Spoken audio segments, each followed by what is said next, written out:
diarrhea in a Walmart restroom. I'm so glad I'm so glad I started recording there.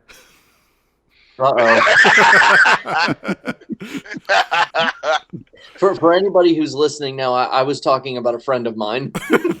Yeah, sure you were. All right. Welcome to a slip and slide an episode of the Fat Minute, everybody. I'm your host, Don John, and I'm joined tonight by co-host BVJ. Hi. We're joined by special guests Mike Whedon. Yo. And Zach Kogel. Hey, what's up, everybody? All right, why are you saying it like you're a smooth jazz operator? I don't know. Sometimes my voice goes that low. Don't question genetics. Okay. I try not to every time I see you. But let's get into the episode tonight. Yeah, let's start before I get sad.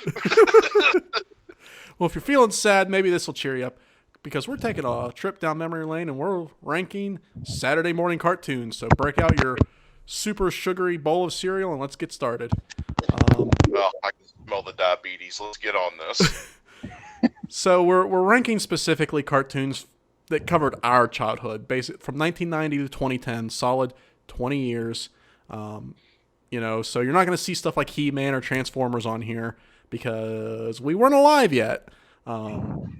So the cartoons here had to have new episodes airing no earlier than 1990. So yeah, it's like the Fox Kids generation, basically. Basically, yeah. But let's go ahead and jump into it. First cartoon, I'll kick us off with Jackie Chan Adventures. Man. Kicking off, I see what you did there. Haha. Now this wasn't a favorite of mine as a kid. Looking back, I do recognize that it was pretty underrated. But I didn't watch it regularly. Like there would always be gaps where I just didn't catch it, and like I would jump back in, I would kind of be like confused as to like I would lose track of the story. But like I remember it being pretty fucking cool. It'd be cool if they like, because this show's not on any streaming service right now, is it? I don't think so, now that you mention it. If it's not, then you just really bummed me out because I was totally going to watch an episode tomorrow morning. Yeah, I don't think it is. They should totally put it on one. I'm going to give Jackie Chan a C just because I just didn't watch it regularly enough to really have too strong memories of it, but I remember liking what I saw. Zach, you go ahead. I really liked it. I always caught the episodes out of order, so like it was one of those, you know what I mean? It was one of those stories where it's like you didn't really know what was going on, but you were happy to just sit down and watch. Mm-hmm.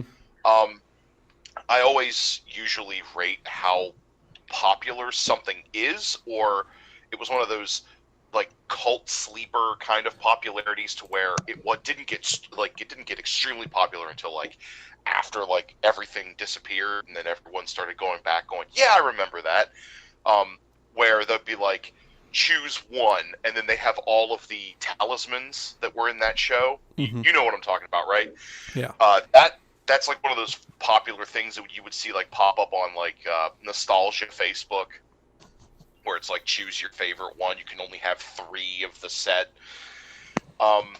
I really liked it. It was one of those shows where you're flipping through cartoons and you see that on, and there's nothing else on. You're like, oh wow, cool. I'll sit here for like 30 minutes an episode. I don't care. It's pretty cool. I give it like a solid C plus, a B. It's pretty dope. Okay, but if you had to choose a letter, which one you going with? Probably a B. A B. Okay, big old B. Yep. Mike? I actually followed this show a lot. I feel like I watched it from like day one. And I mean, I would even say I'm the biggest Jackie Chan fan. I really like the guy. I like what I've seen him in.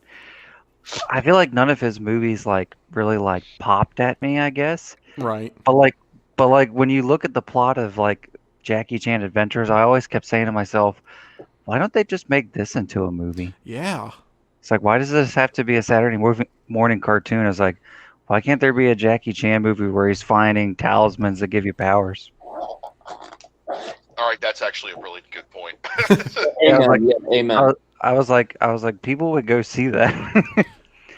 I mean, I would. if people went and saw the tuxedo, they would see like Yeah. Jackie Chan Adventures. Yeah. Us.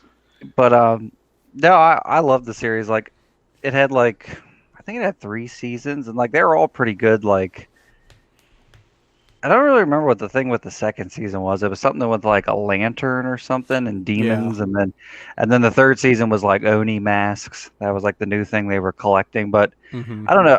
I feel like this is one of the only things I remember that actually made the Chinese Zodiac cool. Like, I remember watching the show and like you go to a Chinese restaurant and like look down at your like table mat and you're like, oh, that one like gave you laser eye vision. Oh, that one made you invisible. Meanwhile, the waitress is like, "What the fuck are you talking about?" It's like, oh, you gotta have the dragon talisman and you shoot fire from your hands. But yeah, no, it's a really fun show. I don't think it's on anything. If it would be on anything, it'd probably be like Hulu or HBO Max. I just, not to interrupt, Mike, but I just looked it up. It's on Crackle, which is free. So Oh. Oh, that's nice. Oh, there you go. Oh. Yeah, no, and it was a cool show, and like it needs to be a movie, but like I would say as a show, like it's a solid B. Like I think it's, a fun, not. I don't really see how anybody could hate this show unless you like absolutely despise Jackie Chan. But I don't know why you would in the first place. But yeah, it's a B for me. The thing I remember the most about the show, do you remember the Burger King toys for it back in the day? Yeah. Yeah, I had like almost all of them. I actually missed that. I think I just had like a Jackie Chan figure that like jumped or something. I had that one, yeah. Blake, go ahead. So I didn't watch every single episode, and I didn't watch it from start to finish. And I did luck out like a few times where was able to catch like several weeks in a row. But for the most part, I was kind of in the same boat as Kogel, where like I was just kind of, I would watch a little bit of it, and then I would catch it again. But then they were already on like another arc, another saga, I guess. And it's like, oh, okay, Right. well, I guess that they reserved that shit that was going on the last time I was visiting my sister in Baltimore, and I was watching it on her TV. But no, it's just like every time I watched it, I had no complaints. I had no gripes. I was like, this is kind of like, it would be better if they did this or that. Like every time I watched it, I was totally content. I almost loved it, really. And I thought the trio of like bad guy henchmen that kind of sort of became good later on, or they were never like pure evil. Like I love those guys. I thought they had great chemistry with each other. The sumo wrestler, wasn't his name like, was it Tito? Well, but then there was like, good. but then there was like these three guys that were always like bickering and bantering with each other. Oh yeah, I know you're talking about. Yeah. So, and but no, like I have to like agree with what Michael said. Like, amen. Like it's just like, why couldn't this have been a movie? And like people would have totally liked it and seen it. And like it wasn't even just about Jackie Chan. It was also like, like the chemistry with his grandfather and his niece, and like they could have had like a really solid like franchise cast with this. And yeah, the old dude was the best. I feel like in a weird way, like mainstream, casual, like American audiences, they only knew Jackie Chan not as a sidekick, but as like the other guy in a duo. Like he was in the Rush Hour movies with Chris Tucker, and then he was in the Shanghai movies with Owen Wilson, and then even in like Disney's Around the World in 80 Days, he was with that like the one British guy. It was just like, as far as like a big budget like studio tent pole like summer blockbuster movie, like Jackie Chan was never like the main guy unless it like totally bombed like the Tuxedo. But like as far as franchise, like they had to keep sticking him with somebody else, and it's like, why don't you think he can just be the main character in his own thing? But anyway, I give it a B. I would love to give it an A, but I feel like I can only do that if like I had watched more of it consistently. Right. So I give it a B. All right. Next cartoon, X-Men. Now, oh boy, I feel like previously on X-Men. Yeah. I feel like everybody in our age group, when you mention the X-Men to them, like this is the thing they immediately think of. This is, or at least one of the first things they think of when you mention the X-Men to them. I mean, just the look of all the characters in the show, the aesthetic of the show, and that theme song that I'm sure we've all heard in our sleeps. Yeah.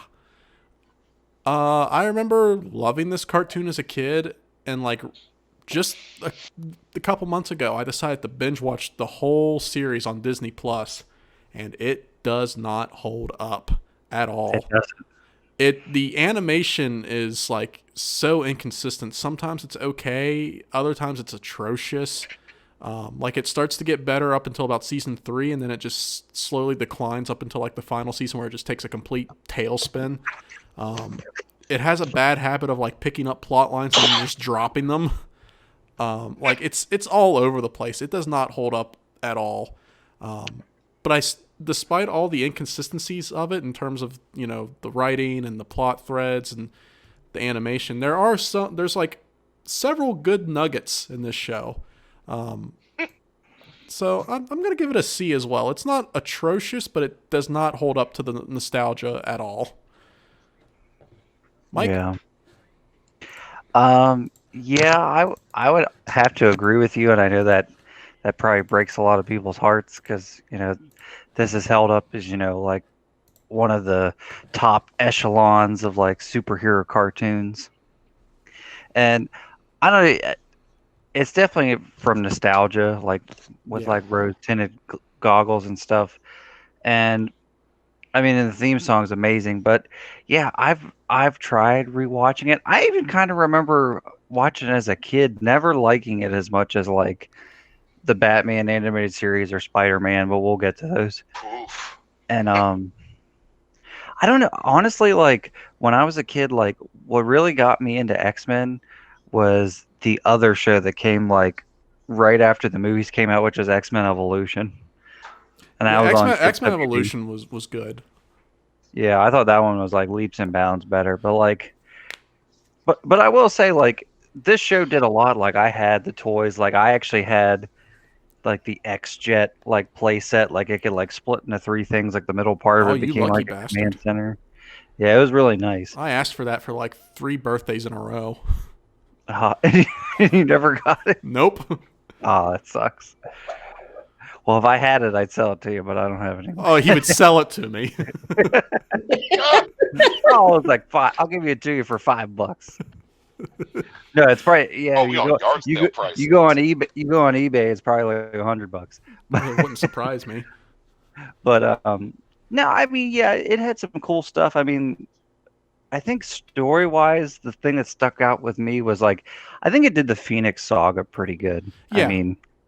I mean, nothing. I mean, X-Men Evolution didn't touch it. Like, they didn't get that far. But like, just the movies are like Jinx. Like, they just can't do it. Yeah. And like, I gotta give the cartoon that they did the Phoenix Saga good. Really, I feel like the problem with it, like going back, is like the voice acting's really bad. Yeah. Well, then also, Gene. But the wild man of Borneo. See you later, kids. Also, like, they're gonna kill him. Good. What? Also, like, I don't know if you remember the final episode at all, but like the show just ends like so abruptly, and like the plot of the final episode doesn't make any fucking sense at all.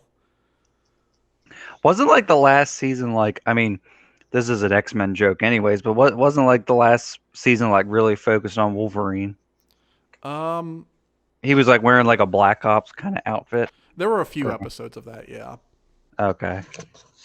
But what do you rank X-Men at? I mean, for what it did and like nostalgia purposes, I'll give it a C+. All right. I just want to clear something up real quick. Now, are we comparing these shows just amongst each other within their own context? And that's like number one. And number two, are we just going by like how good they were for their time in their time, or are we doing it by like how we would view them today? I'm just going by what I think of it now. Okay. Looking back. Okay. I'll try to do a mixture of the two. Like, I'll try to be fair to both, like, you know, little kid Blake and then me now. So I guess, I don't know. Me, Blake. Is there a difference? Yeah, that's a good point. Go ahead, Zach. Well, this is coming from a guy who, when I was very little, like I had, I don't know, like my TV diet at the time was a mixture of things like Fox Kids, like anything Fox Kids. So that was like Power Rangers and all that. Hell yeah, Literally brother. everything we're pretty much about to talk about. And then it would go back to like Star Trek: The Next Generation and like a whole bunch of adult kind of shows and this. And like I would just sit there captivated. A lot of the stuff I don't remember what happens. All I remember was there was a lot of cool explosions and shit. Now, going back, I did watch another I did watch an episode. I just picked one and just said, okay, let's run it and see what I think nowadays. I kind of do have to agree with you guys. I was kind of thinking about this through rose-tinted glasses. But I will say, the voice acting, let me put you this way. It was bad because of the fact that a lot of people, it sounded like they were trying to take this like fucking Shakespeare. Like they were trying to be very aggressive about what they were saying. But really, dude, it's a kid's show. Calm down. You're not going to win a goddamn Emmy for this. Some kid shows did win Emmys though. Yeah. I know. Like if you look at like Professor X. Professor X always sounded like he was about to like, you know. Oh God, yeah, he was hamming it up. Do not reach out too far. You know, like weird shit like that. But Driving me insane. I just love when he would fall out of his wheelchair and like writhe in pain. but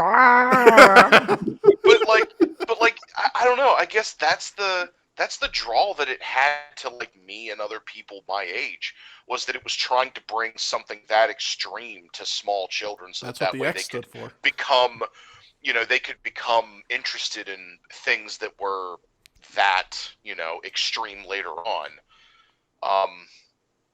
I don't know. I guess in a way it was trying to attract you to other things that had that feel. It was like little kids' first extreme drama kind of thing, I guess. I don't know. Other than that, I remember having a lot of the toys too. Like I had an actual Sentinel. Yeah, Like I I remember had seeing the that at toy your Sentinel house. that had all the parts that blew off so you could make it battle damaged. And I had Professor X's toy, wheelchair and all. Yeah, no, that was buy not them separately. before you ask. No, the toy was not half off. But Well, yeah, like no, I if think Professor X had that like big gold like hover wheelchair in the cartoon. yeah, no, that was the toy. He was in his golden hovering throne, if you will.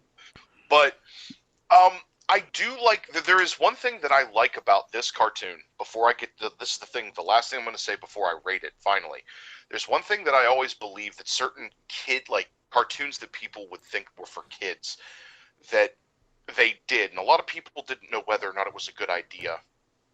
But I actually think it's a really good idea, even though it's a little, is to get kids used to things that are like really kind of messed up. Like you think, wow, this is a kid's show, but you know, it ends up having people have like really nuanced opinions about things that come up later in life because they've already been exposed to it on a smaller scale, and then when they work up, you know, kind of like what is it, Zack Snyder? The way, I mean, granted, that's a really extreme example because you know his comic diet back in the day was a little dubious, if memory serves me correctly, Blake. Mm-hmm. But like being, you know, having those like really extreme moments, like a character dying or a character, you know, having something really messed up happen to them. I mean, that really hits you as a kid, and you know, it really changes your perspective on the world. I mean, anime does that to a lot of people. I mean, it did that to me. There are some really crazy ones I've seen. Not like, you know, weird shit, but like, you know, wow, that guy will never be able to fucking walk again. How are you going to deal with that? But I think what I'm referencing here is the first ever episode where what was his name? Changeling? Morph. Yeah, where Morph just like straight up fucking gets killed. You're like, wow, that's messed up. But overall, I think I'd have to give it a C. the incoherency, of like the plot lines and sometimes, but I'm struggling to find something new to say because you pretty much, both of you pretty much covered what I was gonna say. But yeah, probably a C. All right, then go ahead, Blake. First of all, I just got to say, if they ever, reboot and introduce the X-Men in the MCU, they have to give Professor X the hover throne. Like they have to do it. Oh yeah, Um, make it a Stark Labs product. but yeah, I mean, you want to talk about like over the top voice acting? Like the fucking Juggernaut killed me in every episode he was in. I remember there was this one episode where they were fighting these like guys that were like they looked like the founding fathers, but they were androids or whatever. Yeah. Like I don't know what that was about, but anyway. Okay, I missed that. Oh, that's the Hellfire Club. Yeah. Okay, yeah. So yeah, like, They did that. They dressed like the founding fathers in the comics too. Yeah, That's who like Kevin Bacon's group was in First Class. Okay, so yeah, you have like Benjamin Franklin 2077, but anyway. Sherlock Holmes in the 22nd century. Yeah, there was this one character that like confronted them, and even by the standards of the rest of this entire show, he looked very elaborate. Like he just had the most elaborate aesthetic ever. And once again, going by this show, that's saying something. And Juggernaut just goes, "Why are we listening to Mr. Bad Hair Day?" It's just so cringe. But honestly, like the nostalgia, I'm sure it doesn't age well, but the nostalgia has always carried this thing. Like it was dated even back in the 90s. Like it looks like it takes place in like 1985 at like Starcourt Mall. But yeah, like, Oh wow! it has a charm in its nostalgia, its retroness. Even if you do have to keep on your rose-colored glasses to enjoy it, but I mean, I'll give it a solid B. Like it was fun. It was a fun show, and it looked nice, and like it was colorful. Like remember when stuff used to be colorful instead of being like that, looking like an old sad gray turd. Yeah, no, Called life. that's a point. Next cartoon, Tiny Toons Adventures. I was not a fan of this show as a kid. Like, it just, even as a kid, it felt super gimmicky to me, and I was always just kind of like, can we just watch actual Looney Tunes? Like, this kind of sucks. I don't remember any of the characters except for the two leads, and it was just a watered down Looney Tunes in my opinion. I'm gonna give it a D. Wow. Zach? Okay, to me, Tiny Toon Adventures carried the same kind of weight. No, not weight. It had the same aesthetic Animaniacs did. So it was one of those things Oh, wait where if until you we really get to liked Animaniacs. I got some stuff to say about that show. So if you really liked Animaniacs, you would be compatible in a way with Tiny Toon Adventures. Tiny Toon Adventures to me was like the your shameless little bit of fun kind of cartoon. If it was on, you'd watch it. If it wasn't on, you weren't heartbroken. Yeah. Like I would watch it. I would watch it, but like it was one of those things where I was bored, and I would turn it on and I'd be like, oh yeah, cool, and I would just watch it, and that was it. There were some characters. Now, granted, here's my problem. I'm having a hard time discerning, because of my memory, having a hard time discerning whether or not certain characters were in Tiny Toon Adventures and not Animaniacs. Like, there was a character that, oh God, I think this was Animaniacs. It was the little girl and her dog, and the dog kept trying to make sure that she didn't die a horrible death. Yeah, that was Animaniacs. See what I mean? Like, she seems like she would fit in Tiny Toon Adventures. But like, Well, I guess they were like this. It was all the Warner Brothers, Amblin, Steven Spielberg production. Right. There you go. Other than that, I do agree. Like, it was one of those things where if it didn't air, you weren't heartbroken. But if it was on, you'd watch it. Like, okay. I'd give it a solid C. They tried. It was funny at times, but like, the only thing it stands to reason in my head was it was a nostalgic cartoon that just happened to be on. That was it. All right, Mike? See, that's the thing. I actually don't remember a whole lot from Tiny Toons. I remember when I watched it, I really liked it. But I can remember some of the characters, like it's like Babs and Buster Bunny, Yeah. and I think the duck's name was Plucky. And Porky Pig's counterpart was Hampton. Hampton, yeah. Yeah, it was usually like Plucky and Hampton were always together. And um honestly the only ones that like I can remember like the episodes that stood out to me was like all the superhero ones. Like there was one where like Plucky and Hampton were like Batman and Robin. And he had like the Duckmobile and it was like the Batmobile, but it looked like I a giant remember duck that. head. And then like there was like a point where Plucky like because it was like at the time like he met like the Michael Keaton Batman and like he's like big and muscular and tall in his big black suit and like he unzips like the front and like you see like little tiny like Michael Keaton like walk out of it like he's like half the size. I always thought that was so funny because like people don't realize like Michael Keaton isn't very tall. It's just You this ever like this dance with little the devil in the pale moonlight? it's just this little tiny cartoon Michael Keaton just walks out. I thought that was the funniest thing. But I don't yeah, and then I remember Plucky like there was that one where like he kept watching the elevators go down in the building and he's like, elevator go down the hole. But Oh God, that's right.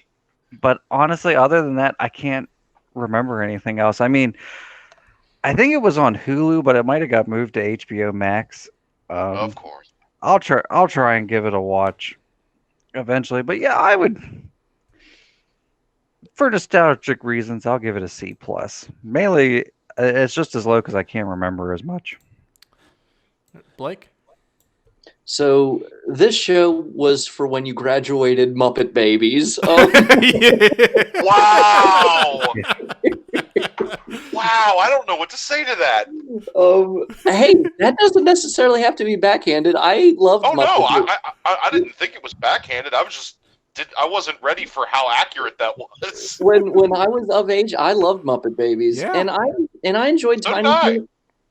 Tiny Toon Adventures. I thought it was clever for what it was, and like that was my favorite joke too. Michael was the Michael Keaton Batman. It was the episode where they were like trying to like guard the Oscars or whatever. But Oh, yeah, okay. when Michael Keaton shows up as Batman unzips. But that was great, and this carries over into the other like WB Amblin TV, Steven Spielberg productions, where like they would have like clever jokes, like where you really had to be aware of pop culture. But yeah, I mean, like it's a C for what it was. It was just one of those shows where like I forgot it even existed for like a whole decade after I was done watching it. And so yeah, I feel like that may speak volumes, but no bad blood, no backhandedness to it. Just it's a C. All right, next show, the 2003 Ninja Turtles cartoon. I fucking love this cartoon. Even still to this day, I think it's fucking awesome. When this show was on, I would plan my entire Saturday around making sure I was home to watch the new episode of this show. It is, in my opinion, the best version of the Ninja Turtles, at least not just as far as cartoons, but in general, in my opinion. Like the show is just so awesome. It's so like it's badass, but it's not edgy. It's over the top, but it's not ridiculous. Like it manages to avoid all the problems of the 1987 cartoon. It manages to make you take it seriously. And it's dark again. It's dark without being cringy or edgy. It's just such a cool fucking cartoon.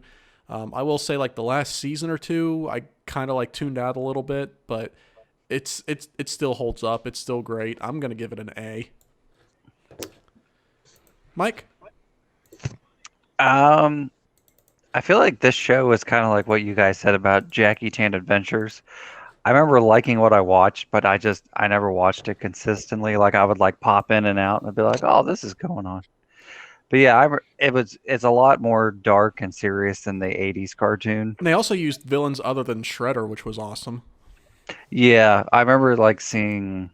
I feel like I remember seeing the Rat King a lot. Yeah, the Rat King episode was really good. Yeah, and I don't know. I remember tuning into an episode. I don't know if it was like a fake out or if it was for real, but it was like they were fighting Shredder, and like the Shredder like wasn't like a person. Like he was like one of the species that Krang was. But I was like, Yeah. I don't remember. Was that just a fake out? No, that's the way they did Shredder in that show. Was he was a suit operated by basically Crane. He wasn't called Crane, but it was basically Crane. Yeah, I was like, I couldn't remember if that was like real or a fake out, and I was like, oh, that's interesting. Because they have a name in the comics, but I can't think of what it is. The Utroms. The Stuff Utroms, yeah. stuff they couldn't get away Bless with you. in a movie, but if they tried to do it in a there's stuff they could get away with in a show, but if they tried to do it in a live action movie, like 100 people on the internet would be up in arms. Yeah. Like, We got to remember the Shredder was almost Eric Sachs. yeah, that's true. His last name was Sachs. And it could have been worse. His first name could have been Harry. Yeah. Eric Harold Sachs. Sachs. Harold Sachs. Harold and the Hendersons. But God. no, I actually I think I had a couple of the toys of this.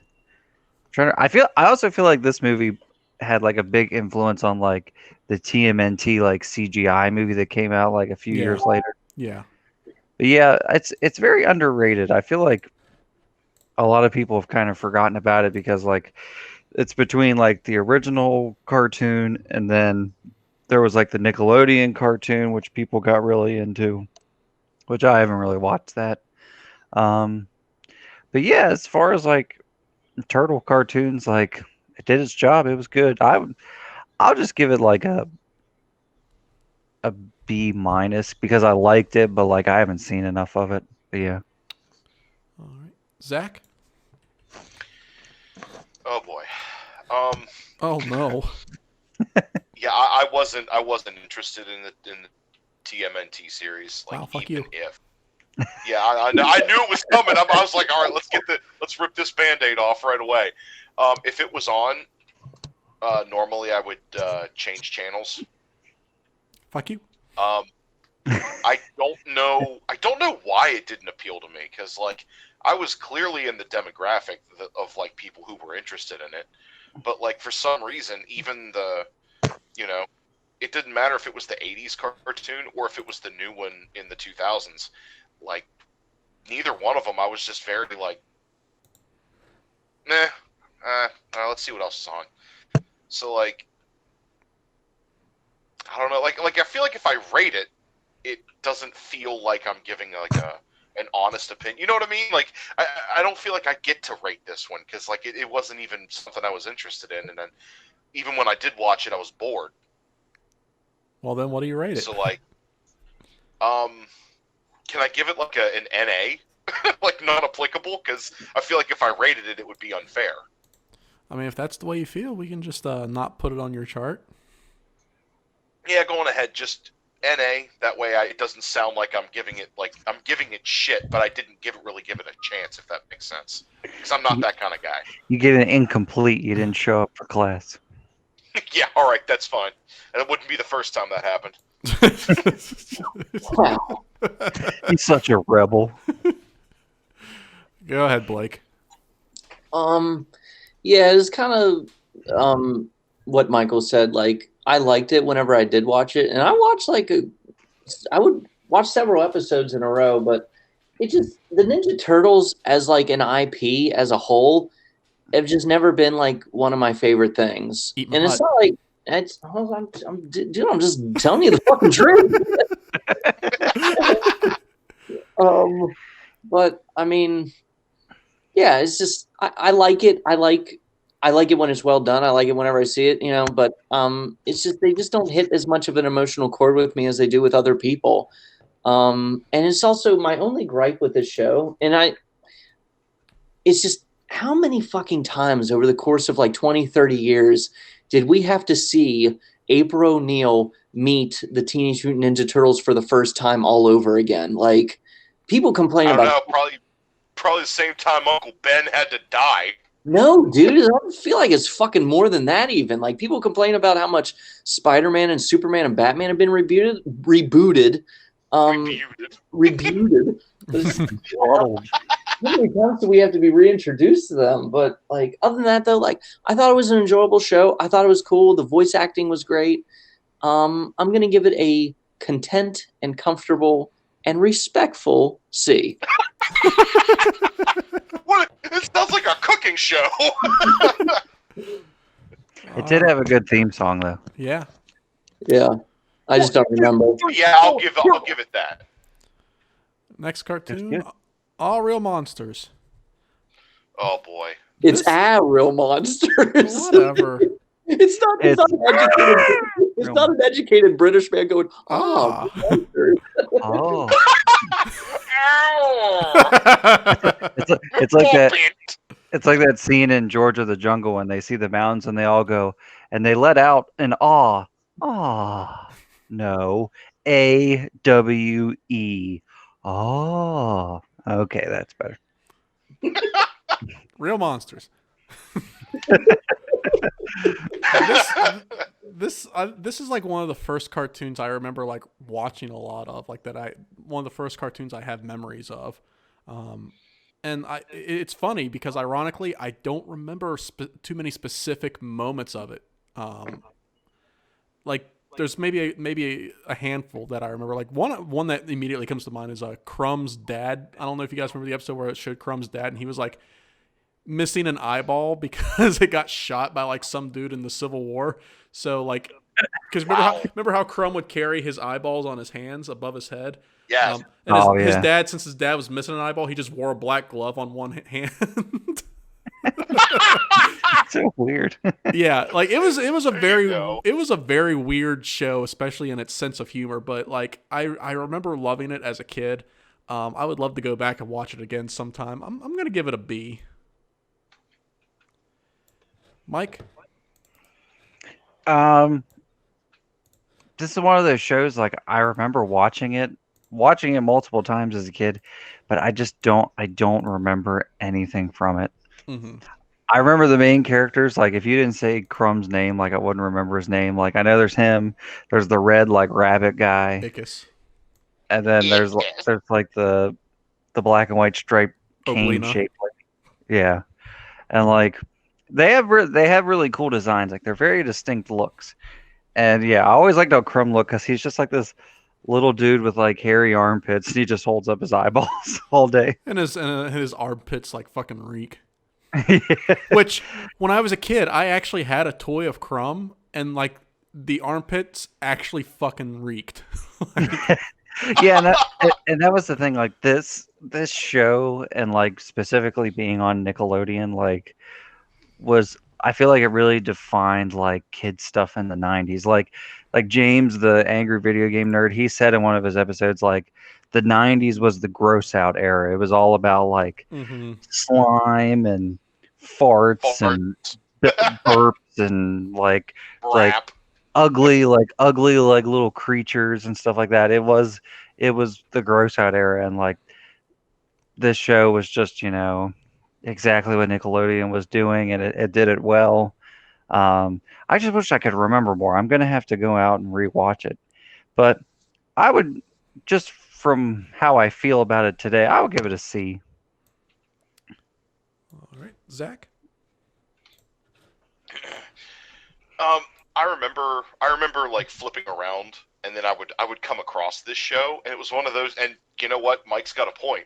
I would watch it and go, "Oh God, everything is hard to look at, and yet I can't look away." Yeah, remember Oblina would puke up her intestines?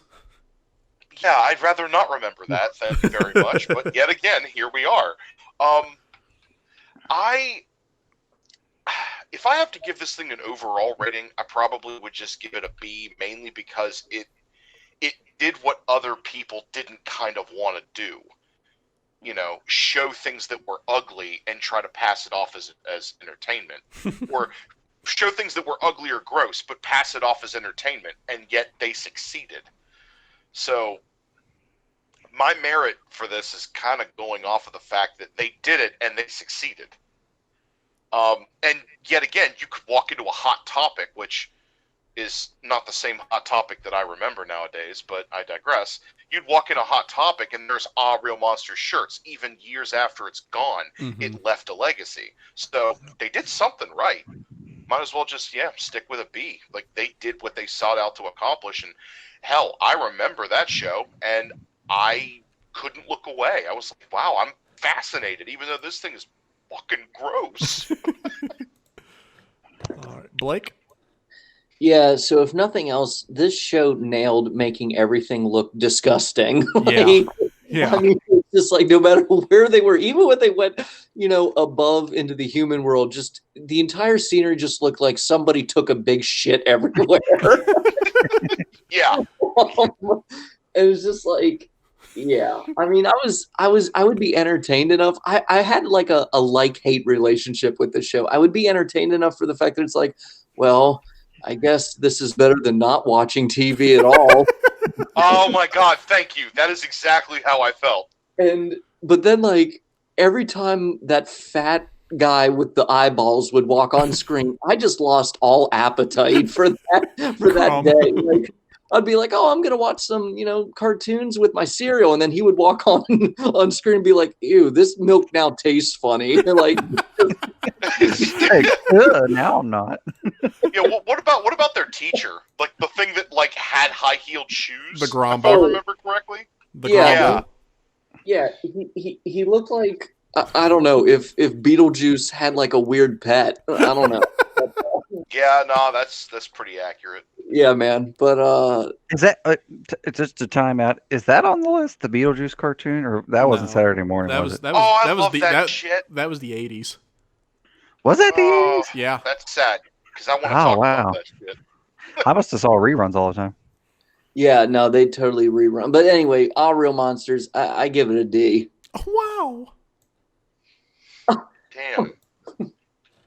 Wow. Could you spare it a crumb of rating? The crumb Yeah, bomb. I was gonna have some ice cream, but now it just tastes like Seth Rogen's ass crack. You're gonna have armpit hair in their mouth. It's kind of weird to think that show. What it look like? It's kind of weird to think that show was all made by the same people who made Rugrats. Yeah, that's right. Oh wow! Why would you say something so controversial yet so brave? Yeah, no, it makes sense because like everything had that aesthetic where it just looks like somebody took like a pencil and like stabbed a bunch of dots on each item. Yeah. On the page, but yeah, man. Oh Like, wow! It's called stippling. Oh, look at this guy. Next cartoon, Gargoyles. Now I'm going to disappoint a lot of people here because I know Gargoyles has a huge following, and I know like it's like people beg for it to come back and be rebooted like every fucking year. It's not that I don't like it; it's just that like I didn't watch it much when I was a kid. I just didn't watch Disney in general much when I was a kid. And I remember whenever Gargoyles would be on and I would catch it, I just didn't really like get into it that much. I couldn't tell you the names of any of the characters in this show. But I do recognize that like the following it has, and I remember from what I saw, like from what I've seen and from the bits I remember, it looks like a good show. I'm gonna give it a C. Zach? Dang. All right, hold on a second. I'm having some technical difficulties. If you could pass it to Mike, I'll be right back. Jesus Christ. Mike, go ahead. Okay. I fucking love Gargoyles. Like this show like along with like I mean you can tell this show was like created because of Batman the Animated Series. Like Yeah. like dark cartoons like kind of evolved from the popularity of Batman. Mm-hmm. Even the Spawn animated series on HBO. But Which like was awesome. it is awesome, but I mean it's not a kid's cartoon. No, but, it's not. Not at all. It's like but kids watched it anyways. And that's on HBO Max.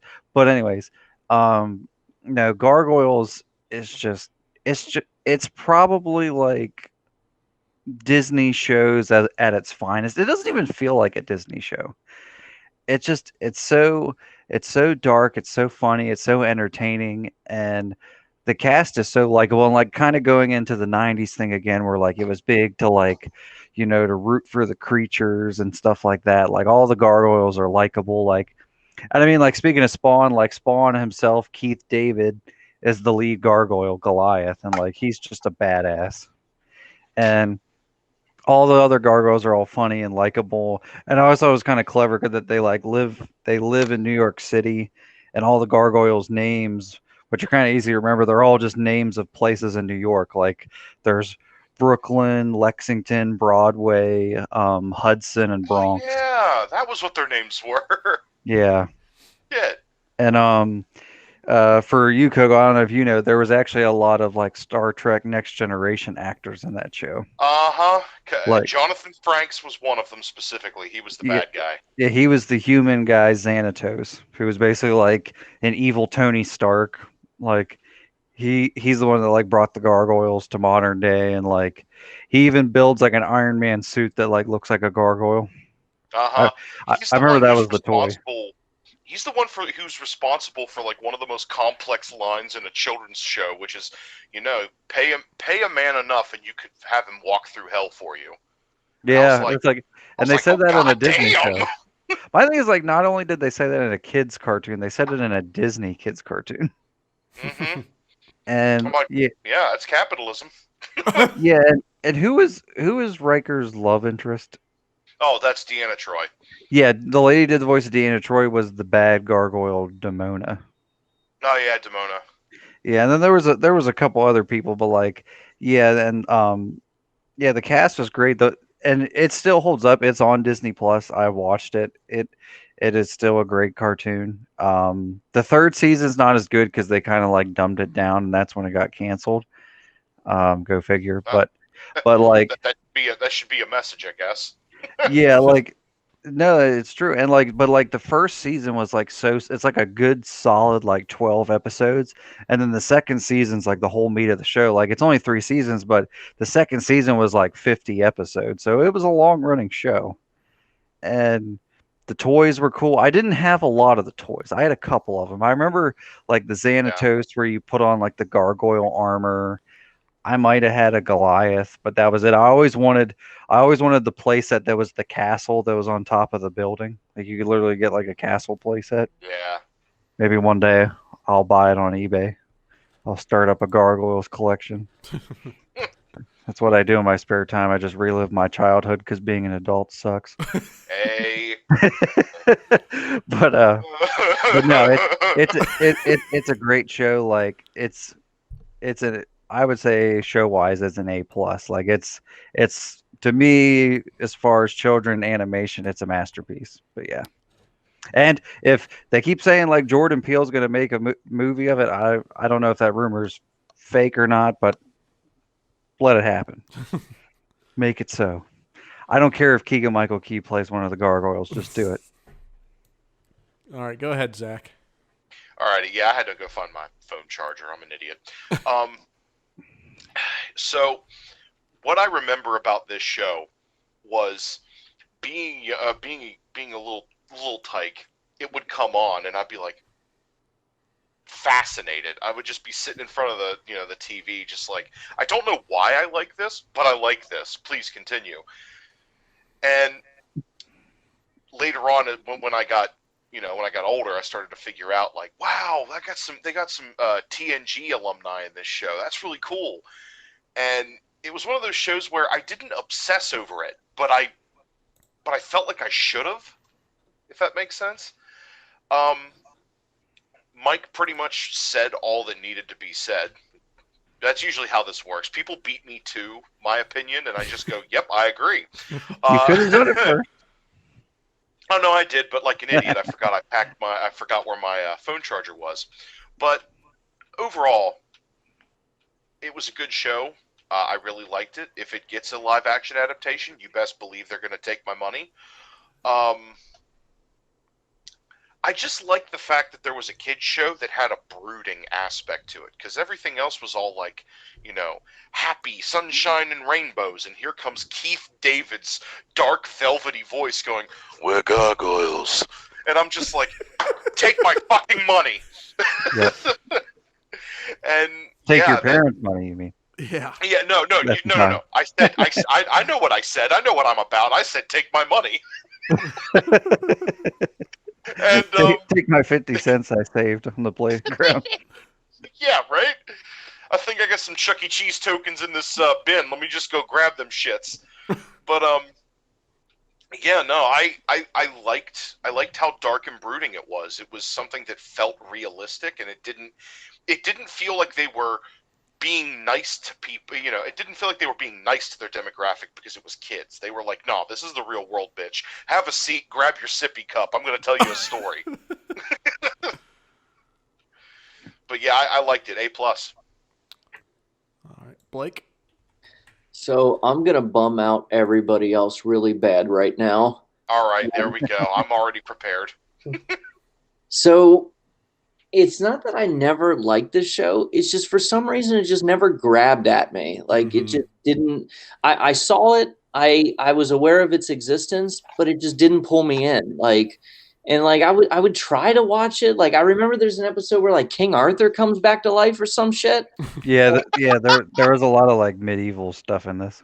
And it's not that, like, with all due respect to like the writing team and the voice cast and the art directors and everything, like it was just one of those things where like it just didn't grab hold of me. And I don't know why. And like for future reference, if we all ever get together and sit down and Michael's like, hey, let's watch, a few episodes, as a break from this other thing, I'm like, I'm not gonna complain, but I gotta give it a C. It just I don't know, I just had no connection to it.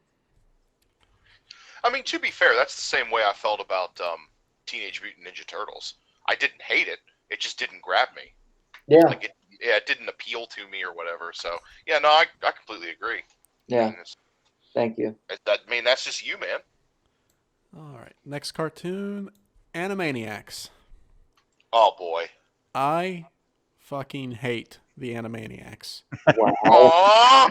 I like when they announced that the Animaniacs were coming back to Hulu.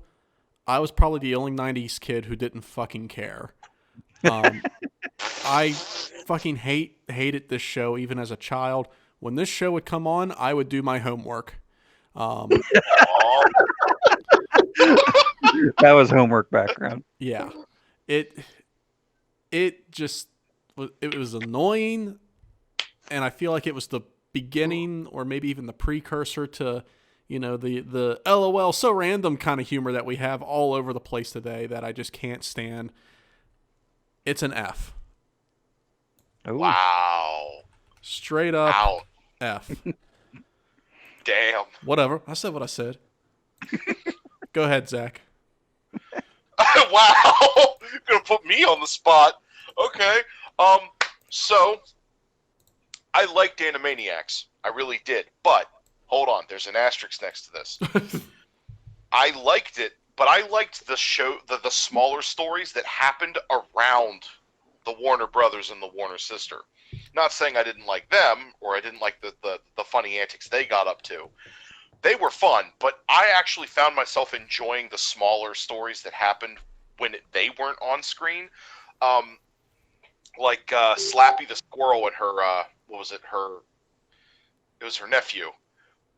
I liked how like done with life she was, and like she was just like, bruh, listen, don't pull this crappy, don't pull this anime like this like Looney Tunes bullshit with me. I'm old. I don't have time for this.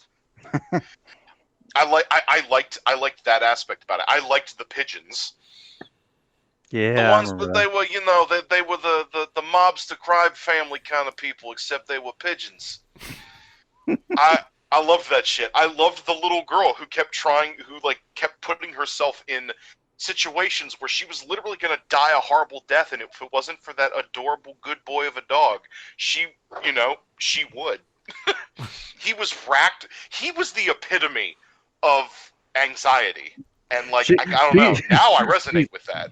She's the reason animal cruelty is a felony now. Yeah, that. Okay, I love you. Bye-bye. Let's see. What else was there? Shit. The side characters. See, you reminiscing about all this is just making me want to do my math homework. Well, you know what? I don't know, man. I just really liked the side stories. I mean, I'll give it a solid B, because not only if it was on right now, like if I was sitting at my computer and my computer autonomously pulled up the classic 90s Animaniacs, I would watch it. Granted, I will say that it is not as gripping to me as, say, Freakazoid, Freakazoid was my favorite shit. I want that show back. I want to be able to watch that show whenever I feel like it. But Animaniacs was just one step down from that. And I don't know. I like it. I give it a B. If Animaniacs spontaneously on its own came on my computer right now, I would change my voter registration.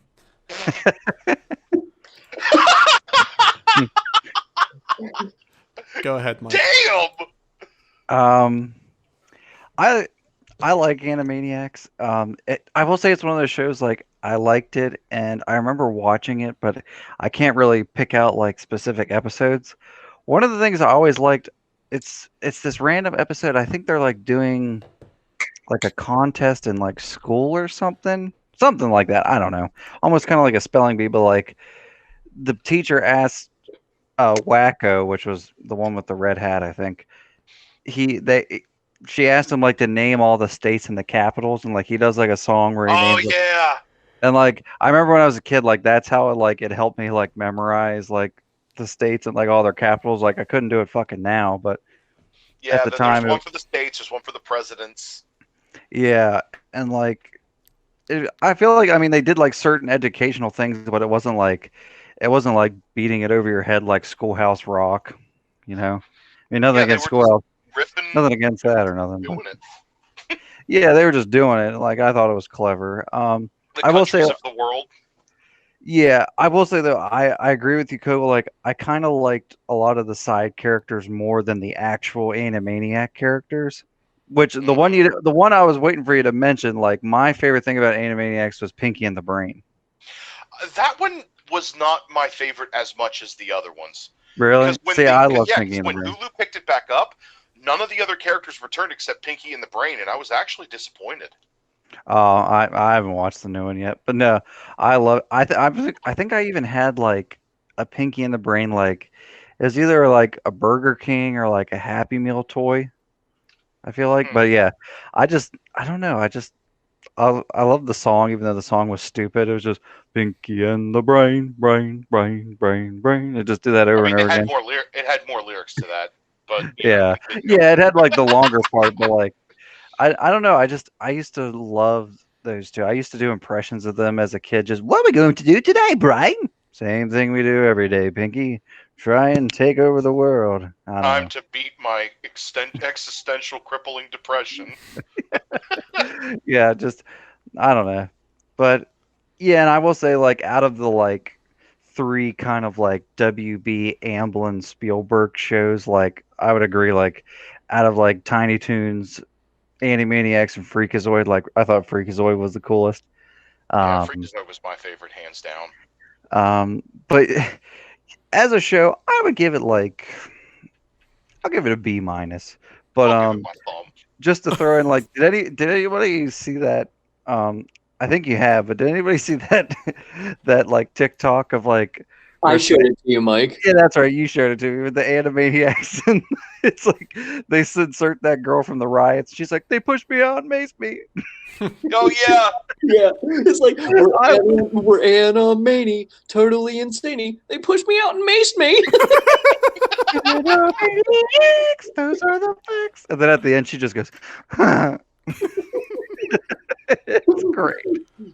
It's a classic. Yeah, but yeah, Animaniacs, I give it B minus. Go ahead, Blake. So I'll keep this short and sweet. I enjoyed it a lot. It wasn't one of my favorites, but I was a fan. I love Pinky and the Brain. I got a kick out of everything, and I'm just glad that we'll get to talk about Freakazoid a little later. So I'll make a point to gush over that more. But yeah, I mean, I feel like Animaniacs was like not a Rorschach test, but it was like it was a test. It was a test created by studios to be like, all right, we'll pump this show out, and then we'll find all the kids that need Ritalin pumped into their blood. Yeah. Oh wow. But Never yeah. have I been so offended and yet agree with that statement at the same time. So yeah, no, I give it a B. Like it's I would just love when Bill Clinton would show up. It was a fucking kid show, and they would have like an animated Bill Clinton just be like, hi. Hi. Yeah, Welcome go to on. Bill Clinton Library. Hey, Mitt, It what's was, this I heard about a binder full of women? it was a better time. Well, sometimes you got to keep one in the chamber. Oh, come on, please make it 18. All right, let's move on to the next cartoon, why don't we? Did you say that in his voice on purpose? Yeah? It's just like it was like mind melding with Clinton. Oh, hey! Okay, He had please. to go to What's the that? Clinton verse. Into the Clinton verse. Clinton Somebody Noir. say into the clip. Oh, man. All right. Batman, the animated series. Oh, fuck Oh, yes. Yeah, I mean, this is one of the best fucking cartoons, one of the best superhero cartoons ever. I mean, anything that can be said about this cartoon has already been said. It's so fucking awesome. It it introduced us to Kevin Conroy and Mark Hamill as the Joker. It's fucking amazing voice cast and dynamic between those two. I mean, there's just no other way to say it. The show's fucking awesome. It still holds up to this day. It's an A. Mike? Uh, this I don't know how to put it. Like I feel like this show like shaped a lot of my opinions on pop culture and just TV shows and entertainment in general. I mean, what hasn't there been said about Batman the animated series? You know, it revolutionized animation. Mm-hmm. One of the ways they did it was by drawing on black paper, which think about it, is kind of ingenious. Mm-hmm. Just allowed them to do it faster. But yeah, like you said, like the voice acting is amazing. Like most of the cast are now like big stars now, whether in live action or animation to this day. I mean, a lot of people still think Kevin Conroy is the definitive Batman, and I would never argue with anybody about that. Um, I feel like even people who don't like Batman, which I don't know how you couldn't like Batman. I can understand you think Batman's overrated, but like I feel like even people who aren't the biggest Batman fans love this show, or at least watched it when they were a kid. I obviously watched it. I watched it all the time. Um, it was great all the way through. Like even when like they changed it a little bit and like they updated the animation for Superman when it was like the new Batman Adventures, Mm-hmm. it was still good then. It it spawned the whole like DC animated universe. Like if it wasn't for that, then we'd have, we had Superman and then Batman Beyond and then Static Shock, the one people always forget, the Zeta Project, and then Justice League and Justice League Unlimited. Like it was just like the godfather of like superhero cartoons. I mean, it wasn't the first, but it's definitely the best. And I still have some toys from it, like that. Yeah, and that's a whole nother talk. Like the toy line for Batman the Animated Series is amazing. Like those gold Kenner, mine. the Kenner like Kenner toy company is just amazing. But the Kenner Batman toys were just amazing. Like literally right behind me, I have the Batman animated series, like Batman in his like ice suit where it's like a white suit and he has the red lines, and like I have his like ice hammer vehicle that he used to fight Mr. Freeze. And like it's just great. Like all the villains are great and compelling. Like it still holds up. Like it's on HBO Max if you want to watch it. Um, yeah, it's definitely an A plus. Like it's a masterpiece. All right. Zach? So, I really liked Batman the Animated Series. I think the thing that stands out from it the most that really, really made me like it was Mask of the Phantasm. Mm-hmm. Mm-hmm. Mask of the Phantasm was the peak. Like, that was the definitive. If you like Batman the Animated Series, that was the peak of Batman the Animated Series.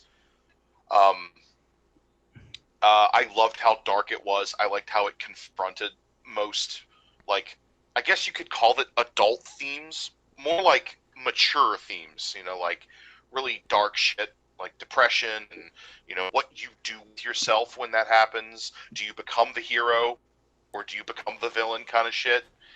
I will say that I actually owe Batman the Animated Series for one of my favorite animes of all time. What is it? Two, oh God, what's the word? 2 interns who worked on that later, when they got into the animation business, wanted to pay homage to what got them into animation. So they made my most favorite anime of all time, Big O. Yeah. And if it weren't for Batman the Animated Series, I never would have been interested in the anime Big O. In fact, it never would have been made. So, I mean, that right there. The animation style is very unique. Everything has that, like, 50s postmodern, like, it looks both at the same time like they're in the 50s, but yet they're in a 50s version of the future kind of thing, where, like, they have those stone statues that look like automaton robotic faces kind of shit. Like, it had a specific aesthetic. And the Batmobile kind of looked like a 50s car. Mm-hmm. Yeah, but yet a 50s sci-fi car. Like, it had elements of, like, that trying to be World's Fair 1950, but at the same time, it was just your everyday average suburb kind of shit. Man, like, it checked a whole bunch of, like, aesthetic boxes that, like, really roped me in, because I'm a sucker for noir. Like, anything noir related, you have me hooked. And this really did it. Now, granted, it's funny because I actually do think Batman is a bit overrated, or at least the general idea of Batman. But Batman the Animated Series, that's one of my favorite cartoons as a kid. So I give that an A+. That hits all the right spots, kind of like, like you're sick and you get chicken soup. It's the best fucking thing to get. Well, I don't know about making bat soup. That's kind of how we ended up in this pandemic. Yeah. Oh, God. Please, no. It's the chicken of the cave. Oh, God. I was trying to stay away from this. I promise. Go ahead, Blake. So, yeah, I'm just going to get my rating over with. Though I have plenty to say, it's an A. Like, it's no question, no contest. Like, it's whether or not it's close, I don't know, but it's an A. Like, in the Hall of Fame of superhero cartoons, like, it is the GOAT. I feel like it's just, there's just no contest there. But no, I mean, it's just. It was great. It was great. It was the perfect blend. Like, it would be dark and mature, but it didn't do what the Tim Burton films did, where it tried too hard to be dark to the point it was just fucking weird. I felt that, like, it did a great balance of being dark but still having, like, a heart and soul to it. Mm-hmm. And I mean, because of this show, we have, like, the best version of Mr. Freeze. Who, I mean, like, everybody talks about, like, yeah, Mark Hamill as the Joker is great and all, but I mean, like, like, they nailed Mr. Freeze in this show. Well, they basically had to reinvent him. Yeah. And I feel like, I mean, they made him more serious, and, like, they made up the thing of, like, how he's, like, trying to fix his sick wife, heal his sick wife. I'm sorry, but yeah, he's basically, he went from being the I'm going to freeze Gotham to I'm just a loving fucking husband who wants to make sure his wife survives. Yeah, yeah, and I mean, like, they nail Two-Face. Like, it's just, like, honestly, Batman and Spider-Man have the best villains. Like, that is not even close with that. I mean, like, Superman has good villains too, but I mean, like, Batman's rogues gallery is just untouchable. I mean, the runner-up being Spider-Man's. And then, above all else, this gave us the best Batman movie other than the Dark Knight trilogy, which is Mask of the Phantasm. Like, Mask of the Phantasm. Oh my God. Other than the Christopher Nolan trilogy, Mask of the Phantasm, in my opinion, is the best Batman movie. And you know who would actually agree with me on that? Is Roger Ebert, because Roger Ebert did not like either Burton or Schumacher film. Like, he didn't even like 1989 Batman. He thought that they were, like, bitter and cynical and mean, and he just wasn't into it. And he didn't even see Mask of the Phantasm at first. He dismissed it simply because it was a theatrical release of a quote unquote kid show that was still on TV, which I know to us that may sound annoying, but from his point of view, being an educated cinephile, like I understand he dismissed it the same way he would dismiss, Rugrats the movie, Mm-hmm. but he went back and he admitted he was wrong. He was like, no, this is an excellent film. And, but yeah, no, it's Batman the Animated Series is an A. Yep. All right, let's jump ahead to the future a little bit and go to Batman Beyond. Oh, Batman Beyond was awesome, and my favorite thing about Batman Beyond is that they managed to do a gimmick without being gimmicky. You know, the whole it's Batman, but in the future. But they gave him his own set of villains, and they were all cool. I mean, the original Batman's villains would come in every now and then, which was awesome. And then they had that movie, The Return of the Joker, but like Batman that Beyond. was creepy. Batman Beyond, he had his own rogues gallery, and it was cool, and it really kept the show from becoming too gimmicky.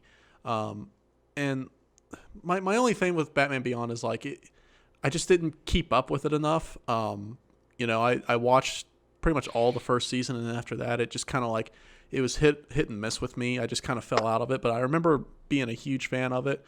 I'm gonna give it a solid B. Zach? I'm going to tell you what I'm rating it right out of the gate. This is also an A because it felt like an actual, honest to God, this is what we intended to do successor. If that was what their intention was, then they nailed it. If not, that's what I consider it. Like you said, yes, he had his own group of villains that were specific to his era. The theme song was banger. that was good. The fact that they had the old bitter Bruce Wayne in the Batcave, basically as his mission control, was perfect. I loved that. The movie Return of the Joker was both really good and really fucking creepy. Like everything about it. I loved Terry. Like the guy who was supposed to be the new Batman. I loved him as Batman because he was like us at the time. He basically kind of matched the age, like the mental age range that Terry was supposed to be. So like we were following alongside him as like his peers going, I don't know how the fuck we're going to have to kill these bad guys, but I guess we're going to try and do it. Let's hope we have a good enough piece of technology to do this shit. And then in the background, it's us going, oh, word? Like, we were, basically, you could implant yourself mentally in as Terry. Like, you were around the same age as him at that point. So, I will say, the big reveal at the end of the series where Terry is like Bruce Wayne's test tube baby, I hated that shit so much. Really? I didn't watch that. It just felt so inserted and so forced. It's like, why does he have to be Bruce Wayne's son? Yeah. I laughed at that. It was one of those things where it didn't ruin it for me, but that was the only bit of it that, I didn't take seriously. Normally in my head, like, you get so many strikes against it until I go, okay, now I just don't like this. Yeah. That was its only flaw with me. Granted, I liked it in a sense that it's like, okay, well, now it sort of makes sense as to why he can do all these things. He's not just some random guy off the street who actually has the ability to just do these things. No, he's a pedigree. And it's like, oh, okay, well, that makes sense. It's a little weird, but at least it makes sense. Other than that, though, Batman Beyond, loved the shit out of that. If I can find the DVD or Blu-ray copies of it, I would rather own it instead of having to pay for a stream service to watch it. Because, I just like owning shit. But, yeah, no, I love Batman Beyond. I love A+. Bucket. We're doing it live. All right, go ahead, Mike. I'm kind of just repeating myself, but I mean, if anybody who knows me, I'm a huge Batman Beyond fan. I sometimes go back and forth, like, if it's better than Batman the Animated Series. Just because how it advances the story. I feel like if you like think of this like on paper, like when they're in the writing room, it's like, okay, so we want to do a sequel to Batman, but it's about a Batman in high school. Like, well, that kind of sounds fucking stupid. And then go, now But hold on a second. yeah, and they pulled it off with flying colors. Like it's one of the greatest cartoons I've ever seen. It I don't know. It spoke to, I don't know, 7, 8 year old edgy me, but like it was great. Like Terry McGinnis to me is like my favorite, probably my favorite like comic book character ever. Like if you want to call him a comic book character, because I mean he was technically a cartoon first. But like it's just there's something so relatable about Terry. Like Terry is just he's what every kid wanted. He was the kid. He was the guy who wasn't Robin, but like looked up to Batman and wanted to be Batman. Like he didn't have a tragic past like Batman. I mean, like he was like a bit of a juvenile delinquent, but like he had that like attitude, and he had more of a sense of humor than Batman. And I just love like old man Bruce Wayne in the Batcave, like Oh in his yeah, ear, like helping that was the him. best. That was my favorite thing. I just love like old man Bruce Wayne. Like Oh yeah. that was just a stroke of genius, just like a disgruntled like Bruce Wayne, like mentoring like a smart ass Terry to be like a young Batman. It was it's just it's just genius. And yeah, like Donnie was saying earlier, like instead of just rehashing every single Batman villain, like they created like a new rogues gallery for him.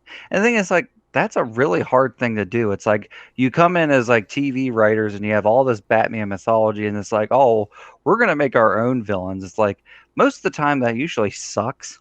Hmm. But like all of Terry's like rogues gallery is great. Like I love his arch enemy Blight, like just this Hmm. green glowing skeleton guy that shoots like radiation at people. Like, and if anything, I've been rewatching these. Batman Beyond is actually darker than the animated series. There's a lot more violence in this than there is in the original one. And the funny thing was, is the whole point is they wanted to do a teen Batman, but it ended up being more darker and more violent. And I don't know, I can't sing its praises enough. And like you guys said, like Return of the Joker is amazing. Like in Return of the Joker, you actually see like Robin kill the Joker, like Hmm. depending on which cut you watch. But like the original cut, like you see him like kill the Joker, like Hmm. he shoots him. But yeah, no, it was great. Like the toys are great. I've been in it so much. I've been ordering Batman Beyond toys off eBay. I'm still waiting on some. One of the ones I got, I think Blake would like this. I got the Superman from the future when he has like Starro on his chest when he's being mind controlled. Oh shit. Yeah, it's really cool. Yeah, because and that was another. It was a two-parter called The Call, where like Terry meets like the Justice League of the future, and like there's like Warhawk and Aqua Girl and the little like Chinese like Buddhist monk boy that was the Green Lantern. Like it was great. It's fucking Shooter McGavin did the voice of Superman in those episodes. Yeah, I never see. I only saw the first part of that. I never saw the second part. I'll have to We're maybe. like we're like Superman looks like he killed Warhawk, and it just Yeah, ends. yeah, and then like, oh no, it ends with Batman being like basically being like, I prepared for this day for a long time, and he basically gives Terry a weapon that will kill him, and he's like, don't hesitate, just kill him, and it's just like Yeah. it's so fucked up that like after everything they've been through, Bruce Wayne's still prepared to fucking kill Superman one day. Yeah, and it's really like in hindsight because the Justice League show came after Batman Beyond. So then you watch like Bruce and Superman together and like how much they're allies. And even then, like even after Batman Beyond was canceled, like they had episodes where they went into the future and you got to see Terry again. And they had the epilogue episode, like Donnie said, where they revealed Bruce was Terry's dad. Even there was even an episode of Static Shock where Static went to the future and teamed up with Terry. Like Oh God, save Static Shock for when we get to it, because then that way we can. yeah. Yeah, I won't say any more about that, but like, yeah, no, like this show just had everything. Like, I want And I know like Batman Beyond's still going on in the comics, but I want it to come back in some shape or form. Like whether they do more episodes or they've been saying they want to do a live action movie, like Batman Beyond would be an amazing movie, Ah, but live like this, action. there's just there's so much to this show. Like it's amazing. If you're a Batman fan, if you're a science fiction fan, if you're a fan of watching fucking TV in general, like you need to watch it. Like it's an A+. It's a masterpiece too. All right, Blake. I mean, I think everybody else touched on what I was gonna say. I mean, Batman the animated series is the greatest of all time, but like Batman Beyond would have to be a number two for sure. It's just how close it is up for debate. Um, but yeah, no, I give it an A as well. I guess in hindsight, I only wish that like Return of the Joker would have been a theatrical release so they could have like upped the budget and quality of it. Cause like with all due respect, like it was good at the time for what it was, on VHS, but like if you were to compare it to Mask of the Phantasm, like you can tell Mask of the Phantasm had more into it. Mm-hmm. But Yeah. but yeah, I mean, like, other than that, like, I wish Return of the Joker would have been a theatrical release and had like a bigger budget, been a bigger deal. Um, I like It the probably did. It probably did because Mask of the Phantasm bombed in theaters. that's like 90% probably what the story behind that was, and I like the Mister Freeze episode where they bring him back. But Yeah, no, yeah, like built in. once again, like everybody else touched on everything else I would have said. I give it an A. All right, next one, Digimon. Digimon. Now, as a kid, I was always way more of a Digimon fan than a Pokemon fan, and that's probably why I didn't have many friends as a kid. But but I fucking loved Digimon. Like season 1 was amazing. Season 2 somehow they made it even better. A lot of people tuned out when season 3 came along, but I think that's just because everybody was angry that season 3 was a whole new cast and crew and like had nothing to do with the previous 2 seasons. I remember watching season 3 and thinking it was pretty decent. And Digimon as a whole, as an IP, is still really good. It's a shame that like it's like every now and then it'll go away for a little bit and then it'll come back and then it'll go away and then it'll come back. And it's a shame that Digimon just has never been able to get like the same power as the same brand recognition as Pokemon, because I think Digimon is head and shoulders better than Pokemon. So I'm gonna give Digimon. It's tough. If I had, it's not quite an A, so I'm gonna give it a B. Zach? Okay, I I was more into Pokemon, Loser. but now hold on. The reason why was because I didn't seem to have as much access to Digimon as I did Pokemon. Honestly, I liked them both. Um, the only thing that kind of gave me more that put me off was in the Digimon series where it wasn't so much that they had their own little digital pet.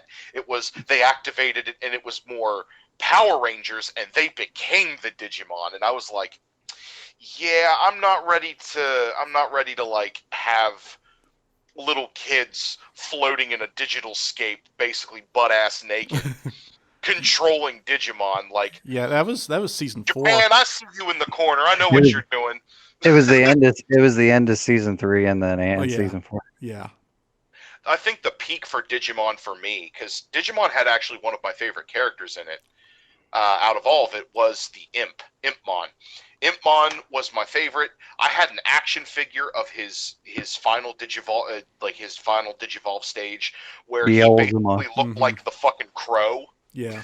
Yeah, he was like a biker dude. The character arc with him, where he finally found a family that fucking actually liked him and loved him. And, everyone's fighting this final end boss, and he looks down at the little laser blaster that the little boy gives him, and the little boy says, "You can use this to shoot the bad guys." And Impmon just starts fucking bawling. And he's like, "Don't worry, I'll kill him for you, buddy." And then he transforms. I was sitting in front of my TV going, "Yes!" Yeah, yeah. And then when he holds the little toy gun in his hand as Beelzemon, it turns his arm into a big fucking arm cannon. That Yeah. fucking turns into a giant buster cannon, and I'm just like, "Yes!" And then man. he grows like Raven wings and can fly. Yeah, and then, like, I don't know, cue up the song "Wings of a Butterfly" by fucking him, and it was just like, yo, that's AMV material. Like Bam Margera's like beating off in the background. Yeah, but but yeah, no, like, the only reason that I was more of a Pokemon fan was because my access to Pokemon related things was way more, easier, and it was a lot quicker than access to Digimon related things. And by the time, I wanted to have access to the stuff that was Digimon related, the stuff that I liked, it was already like 1, out of season. 2, everyone stopped talking about it, and it was just like, well, now there's no real, you know what I mean? Like, there was no real incentive to try and go back. Digimon the movie was good. I really liked Digimon the movie. But other than that, I mean, it was one of those things where had it had the accessibility that Pokemon did, it would have put up way more of a fight than it actually did. Overall, I give it a B. Like, I can't say that I hate it, because that would, be, that'd be a lie. It had a lot of potential that it didn't have the ability, apparently, to capitalize on, and that makes me sad. But it was a good show, and it does deserve a lot of the praise it gets. All right, Mike, go ahead. I'm exactly in the camp you are, Donnie. Like, don't get me wrong. Like, I love Pokemon. I don't love it as much as I used to as a kid, like when it was really big. But like, no, Digimon was my shit. I always said that like Digimon was better. Like, you could argue like, because like Pokemon is still really big, like in video games, like with the versions and all that. You could argue the Pokemon games are better or have held up better. But like, hands down, like the Digimon show was way better than Pokemon. Like the Pokemon show, like in hindsight, like when you rewatch it, like kind of sucks. Yeah. It's kind of bad. Like Ash Ketchum's like one of the most unlikable protagonists ever. Like he's just a fucking loser. And anytime he like fully levels up his Pokemon, he like gives them away because it's the new season. Yeah. It's like, why would you do that? That was the trope that I fucking despise. Dude, you have an actual fucking dragon. Why are you setting it free? It was also the most counterintuitive thing, because you literally have a theme song about how you want to catch them all. Yeah. And then he gives them away.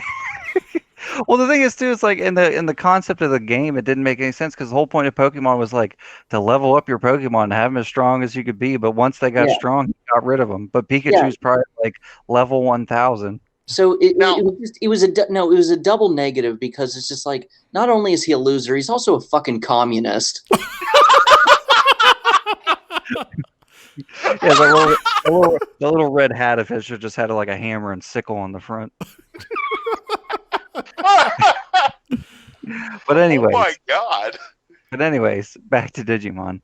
So, I feel like I have this like cool relationship with Digimon. Like I was there like before Digimon was even a show. Like back when like the whole Tamagotchi craze was going on. Digimon was like part of that. Digimon was like the boy, if you want to say that, the boy version of Tamagotchis, where you took care of them, like you hatched from an egg, and like you cleaned up their shit, and then like you could link them together, and like you could battle. Like they even like looked like a little brick wall with like a cage broken up. Like I had one. I want that in the commercial so bad, where it's like you can clean up their shit. Yeah, well, that's what you had to do half the time. Like, if you didn't play it for like half a fucking day, you turn it on, there was like 4 big piles of shit on the screen. Yeah, they did the same thing. Did you ever play the PS1 game Digimon World? Yeah, and I love the Digimon World games. The first game was literally just a video game version of the Tamagotchis. Yeah, and they would shit. They would actually just shit. Like, yeah, and I was fucking terrible at that game. So my Digimon would always digivolve into Numamon. But the only plus side is if you walked by shit, like he would stretch his tongue out and eat it. So that was half of my fun, just watching Numamon eat shit.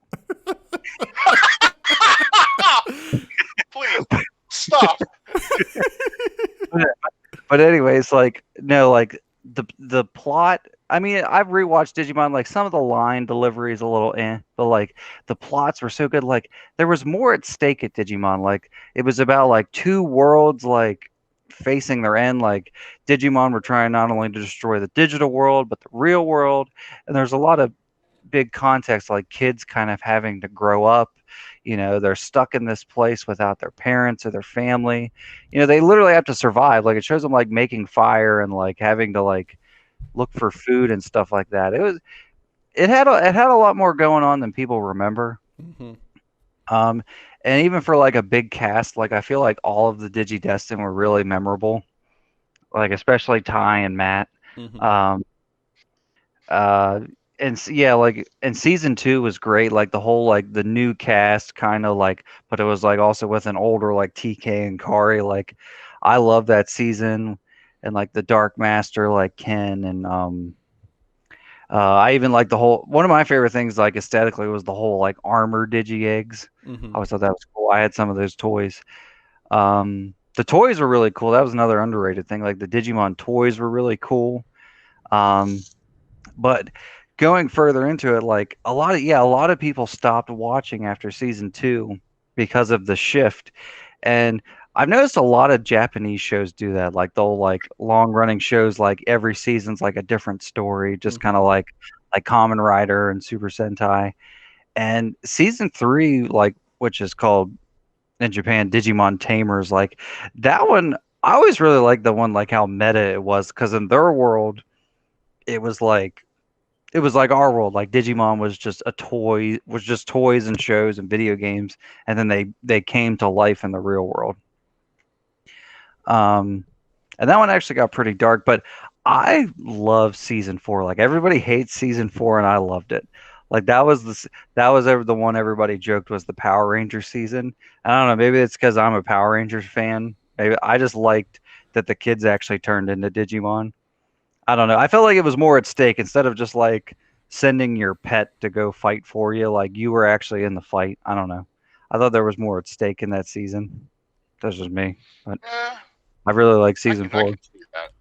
and I like the two. Like in season 4, like if you watch far enough, like each of the kids got like a beast mode, and like all of their beast forms were like callbacks to the season 1 Digimons. Like the one guy was like a Greymon, and so on and so forth. But I didn't really watch any of the other seasons after that. I think there was like Data Squad and Mm-hmm. what was it? The one after like Digimon Fusion or something like that. Yeah.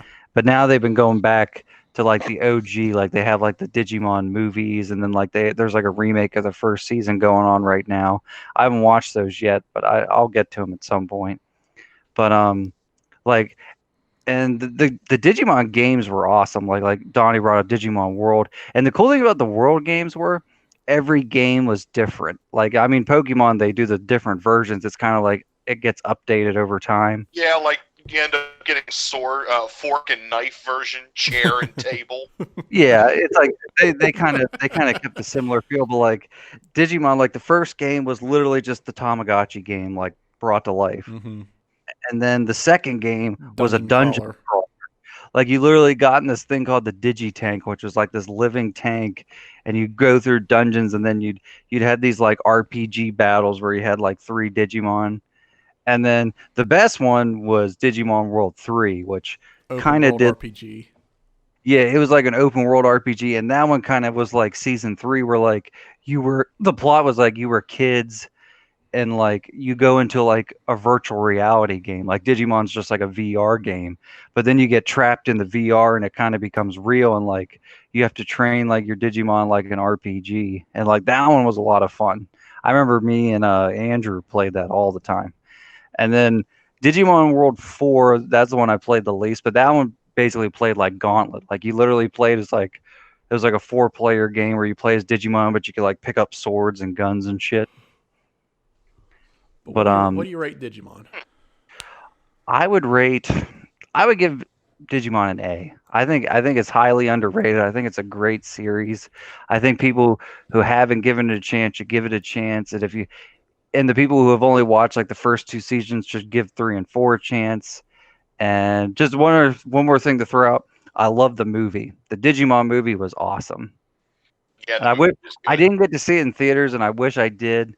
And the soundtrack was awesome, and it was better than any of the Pokemon movies.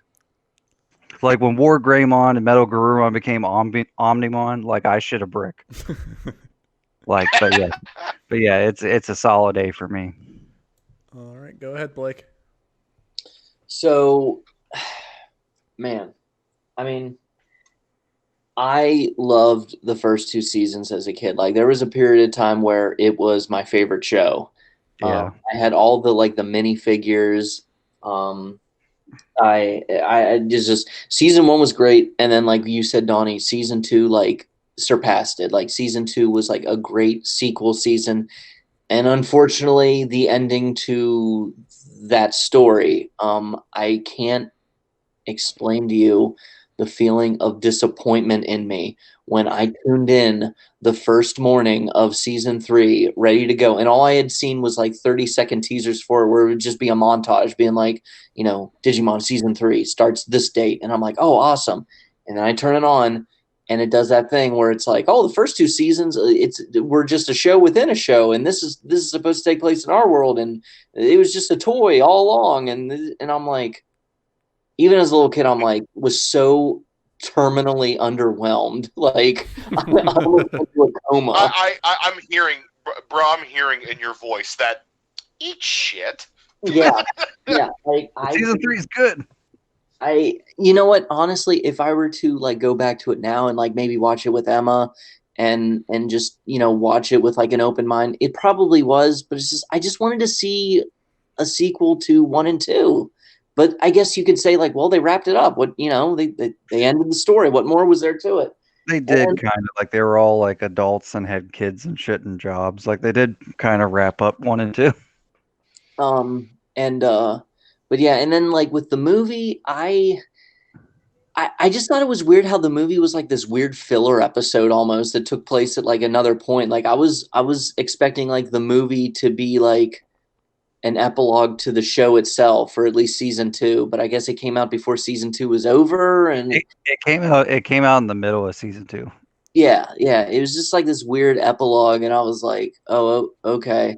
Well, the thing with the movie is that in Japan, those were like 3 like short movies that were like aired on TV. Like they were like 3 TV movies that were like maybe like 40 minutes each, and then they just like cut some scenes and put them together for the American movie. Oh, okay. Because All right. like the first story is a prequel, the second story is kind of like an ending to season 1, and then the third story is like takes place in the middle of season 2. Even though the events of like the first story in the movie, the prologue or whatever, is never mentioned in season one, like it was just kind of like this weird like swept under the rug. I don't know, alternate thing, but it is whatever. But no, I mean like Digimon had the better show, hands down. But I guess Pokemon had better games because, like, I did not understand the Digimon games at all. I don't know. Like, I had one of them for the PlayStation 1, and I still can't, I still didn't get past, like, the first part, the first level. I don't know. Maybe I was just dumb as shit. But, They were kind of hard, though. Yeah. but ultimately, I was more of a Digimon kid. Like, I cried like a baby when Wizardmon died. Like, he was my favorite. He was awesome. Like, if I were to make these into live action movies, I would totally be a fanboy and like keep him around and have him help them fight the Dark Masters or whatever. And like my favorite villain was Puppet Mon. Like I just thought he was like just so creepy and crazy and cool. And I don't know, I just really dug the aesthetics. And I just liked how they actually talked. They didn't say their names, like they actually talked. Like they had personalities, they had dialogue. Yeah. There was development, there was arcs, and I mean, I never gave anything after the third season a chance, but I'm gonna go by 1 and 2. I'm gonna stick with the good times. I give it an A. All right. Next show, Recess. Yeah. What's up with Kogel having these like one syllable reactions all night? I'm sorry. No, I assuming I'm interpreting that sound right. I agree with Zach. Like, I just didn't really care for this show at all that much as a kid. I didn't really care about any of the characters. Like, I just thought it was whatever. I hardly ever watched it. I'm gonna give it a D. Jesus Christ. Go ahead, Zach. Remember that thing you said about Animaniacs? Yeah. Cut and paste that. That's my answer. So you're giving Recess an F? I'm giving it. Yeah, I might as well give it an F. I didn't give a shit about that show. I'm gonna be totally honest with you. It was, to me, that signified that, Judge Judy was next. And my mom was going to want the TV. I might as well preemptively leave. Hold on. I need to savor this moment for a second. The show that told me that Judge Judy that is like a spiritual echo of what my cousin Ryan said about the show MASH. He was like, yeah, growing up, MASH meant it was time to go to bed.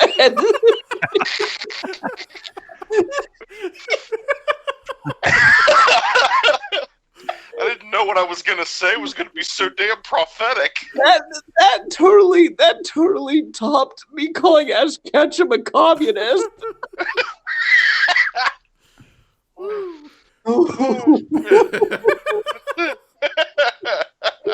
But nah, like, okay. that show being on most likely meant Judge Judy was next, and my mom was gonna want the TV, so I might as well just leave.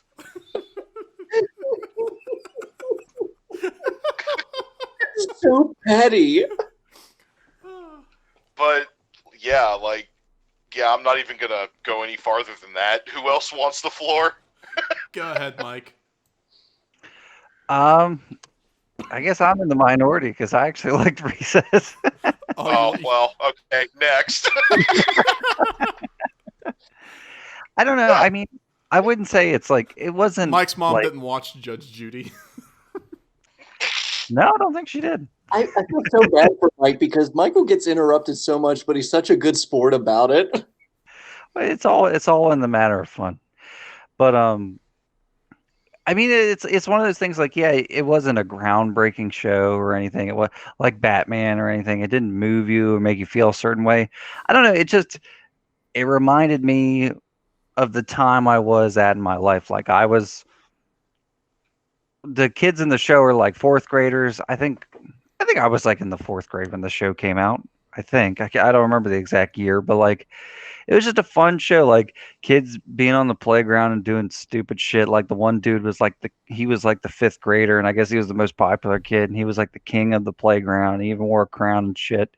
They just had like the goofy like kid roles, and like there was like the one teacher, Miss Finster, who was like an old bitch, and they all hated her, and like there was like the principal, and like he was like a little conniving like fuck, I don't know, but like it was one of those things that reminded you of like, it's fun to be a kid.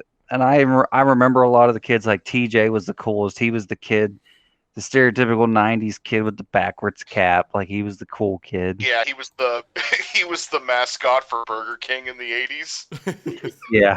Well, that was the thing. I don't know if it was McDonald's or Burger King, but they had Recess toys, and like I had a bunch of them. They were all like sports themed. Like McDonald's. If it was Disney, it was McDonald's. Yeah, and like I remember TJ had like a hockey stick, and like, yeah, I remember the dorky kid Gus like had a golf club because, like, golf's fucking lame. But like, yeah, it was a fun show. I remember like there was a movie. It was Recess School's Out, and it actually went to theaters, and I didn't get to see it. And I remember being really bummed out that I didn't get to see it in theaters. But I remember on the playground, Blake had saw it, and he was like telling me about it, and like the whole like plot was like, for some reason, this dude's like a fucking asshole and he just wants to get rid of summer vacation. And he has this like elaborate fucking machine that's going to like affect the season so like summer doesn't happen. I'm like, it's like, man, who pissed in this guy's Cheerios? Like, but like, I don't know. It's just that dumb kid plot where like someone's going to take away summer vacation. Like, I don't know. It was just fun. It was just a fun show. Like, I'll give it like a B. It's a solid B. Like, I mean, yeah, it might not have aged as well. I haven't watched it in a long ass time, but like I always thought it was fun. damn, it makes me feel like an asshole. No, you should. Go ahead, Blake.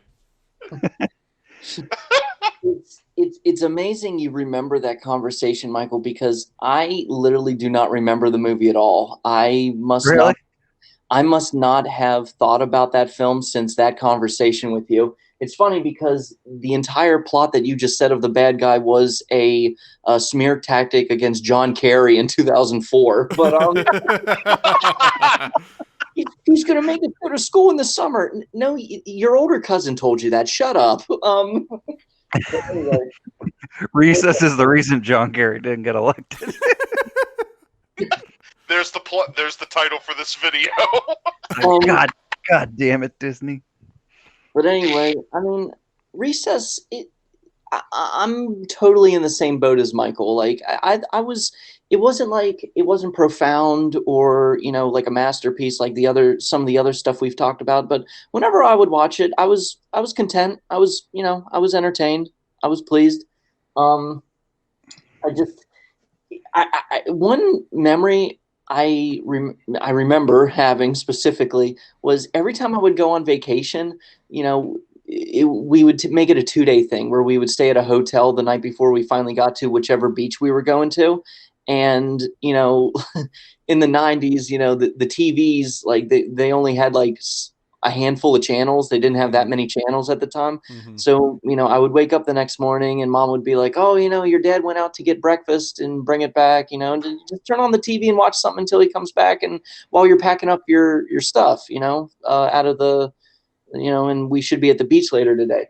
Only one of 2 shows would ever be on in the hotel room whenever we would go on vacation. It would either be Recess or The Weekenders. It's like, oh, dear God. To me, that means that there's nothing on, and I don't have a TV. See, I can understand that about The Weekenders, but like Recess was cooler than The Weekenders. You just described a weird Twilight Zone episode where it's like, oh, The Weekenders is on, and then Coke would be like, wait a second, I don't have a TV, and then the TV's gone, and then the black hole would get sucked into it. Oh, God. But anyway, Johnny, I am begging you, please call this episode That Means Judge Judy's On. Anyway, Recess, I give it a C. It's entertaining enough when it was on, but yeah, whatever. Yeah, whatever. Yeah, I was always wondering when Miss Frizzle was going to ask if Wazowski filed his paperwork. Hey, you at least remember some of the characters' names, so you did watch it. Yeah, for a guy. Yeah, no. Yeah, no, fuck boy. No, hold on, shut the fuck up. No, you didn't get the thing where you're like, oh yeah, I don't watch porn, and then you know the name of every porn star. Have I done that? No, but you just did your own version of that, where it's like, oh yeah, okay, no, that because I was gonna say, I've never done that. It's like, oh no, honey, they rented a porn. Oh, porn's so disgusting, it's terrible. Yeah, it has this actress in it. He goes, oh no, not her. No, like, listen, I know the characters. I've watched it, so I believe that because I know what you're talking about and I've watched it, I can make the opinion. I'm not going to be some dumbass that goes, oh no, I don't like that show. Well, have you watched it? No. Well, then you shouldn't really have an opinion about it, now should you? Right. I at least like to say I know what you're talking about. That's true. Next show, Freakazoid. Oh, I love this show.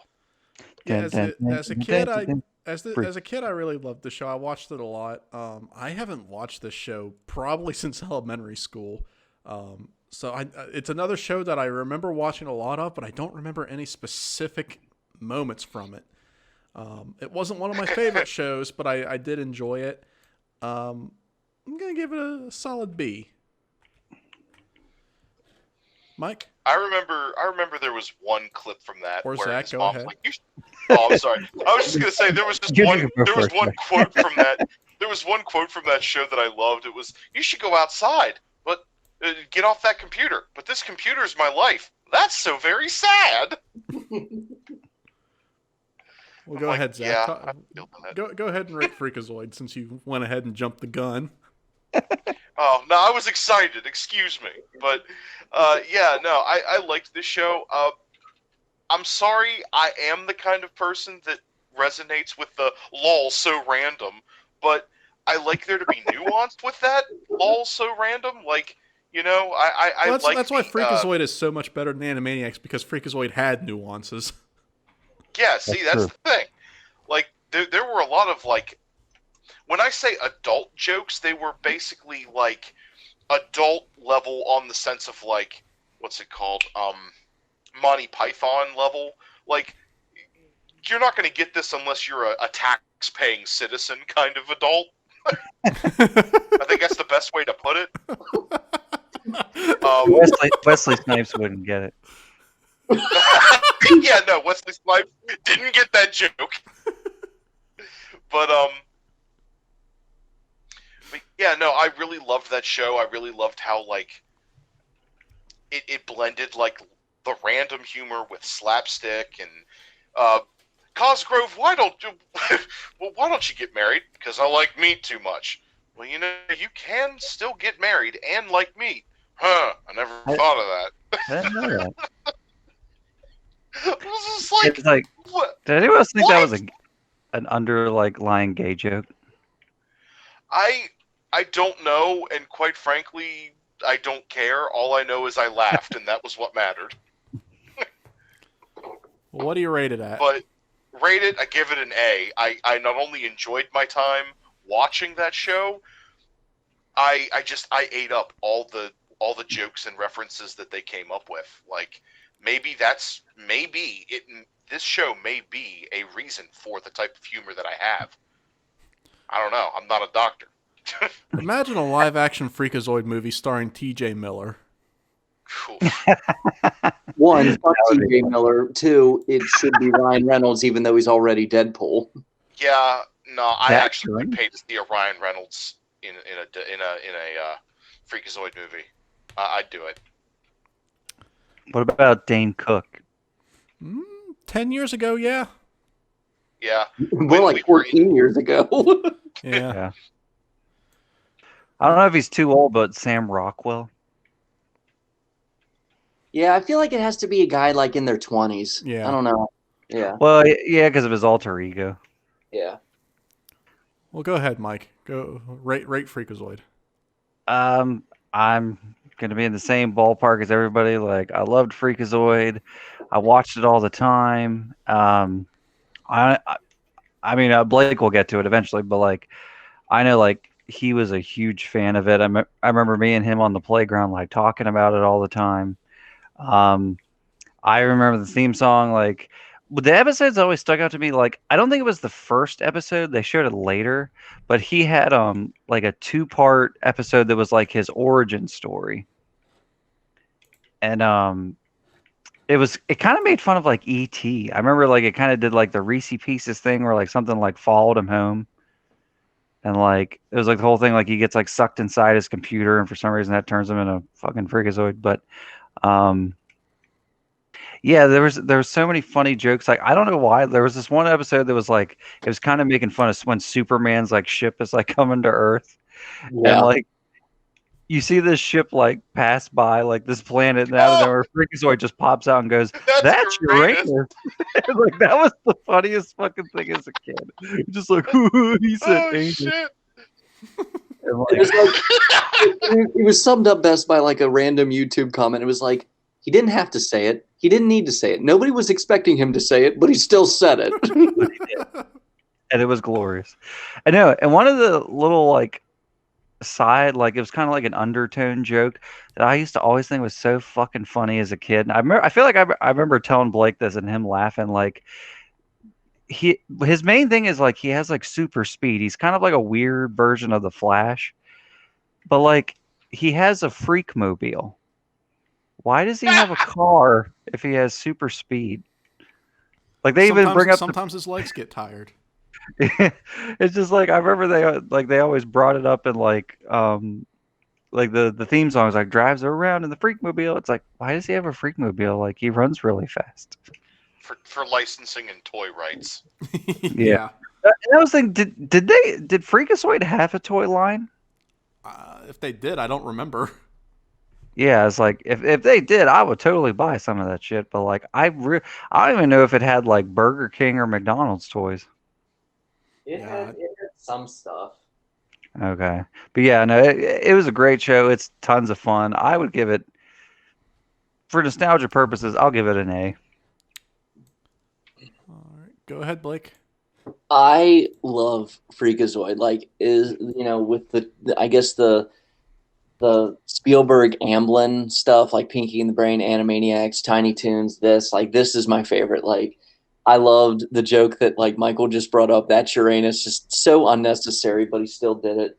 Um, One episode that like I remember that I loved was the Candle Jack episode. Yeah, Oh God. I fucking forgot about that. And, That's the best fucking episode. and they're like he's like chaperoning for like like a boys camp or whatever, or a kids camp, one of them, and like they're in the middle of the woods and they're having like a fire and they're telling ghost stories around the fire, and one kid is like, they're trying to come up with new stories and scare each other, and they're like, so what if like you went to reach for something and it wasn't there anymore, and they're like, no. And then one kid gets up and is like, okay, so like, what if all the air in the world was made of wood? It's just like, no.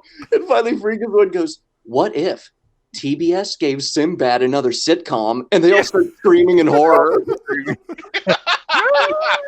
It's such a petty joke, and I loved it so much. And then I feel like that was the start of like Sinbad hate. yeah. And they start to tell like it just, you had to, like, this show. I mean, these shows were kind of the reason why I wanted to become like pop culture aware and stuff, like not just like straightforward easy lazy jokes, but like they had to actually be like, okay, you have to be aware of other stuff that's going on in the world outside of this cartoon, and I love that. And it's just like, but beyond that, it's like just Candle Jack shows up and he's like, one of you summoned my name. And he's like, me? No, I didn't. I said Apple Jacks. I want a bowl of Apple Jacks. And the one kid goes, yeah, he didn't say Candle Jack. They're so dumb. But yeah, man, like is this on HBO Max? I don't know. Oh man. I'm sure it will be eventually. Oh, that would fucking figure for me. Yeah, well, I mean, like, that's how it's owned by Warner Brothers, man. That's the point. But that's why it's got all the good shit. Yeah, Bubby. Yeah, but no, I give it an A. I give it an A. Like, it'll tickle the shit out of you. Yeah. Oh yeah. I need to rewatch it. All right, everybody, get your communist caps on, because now we're talking about Pokemon.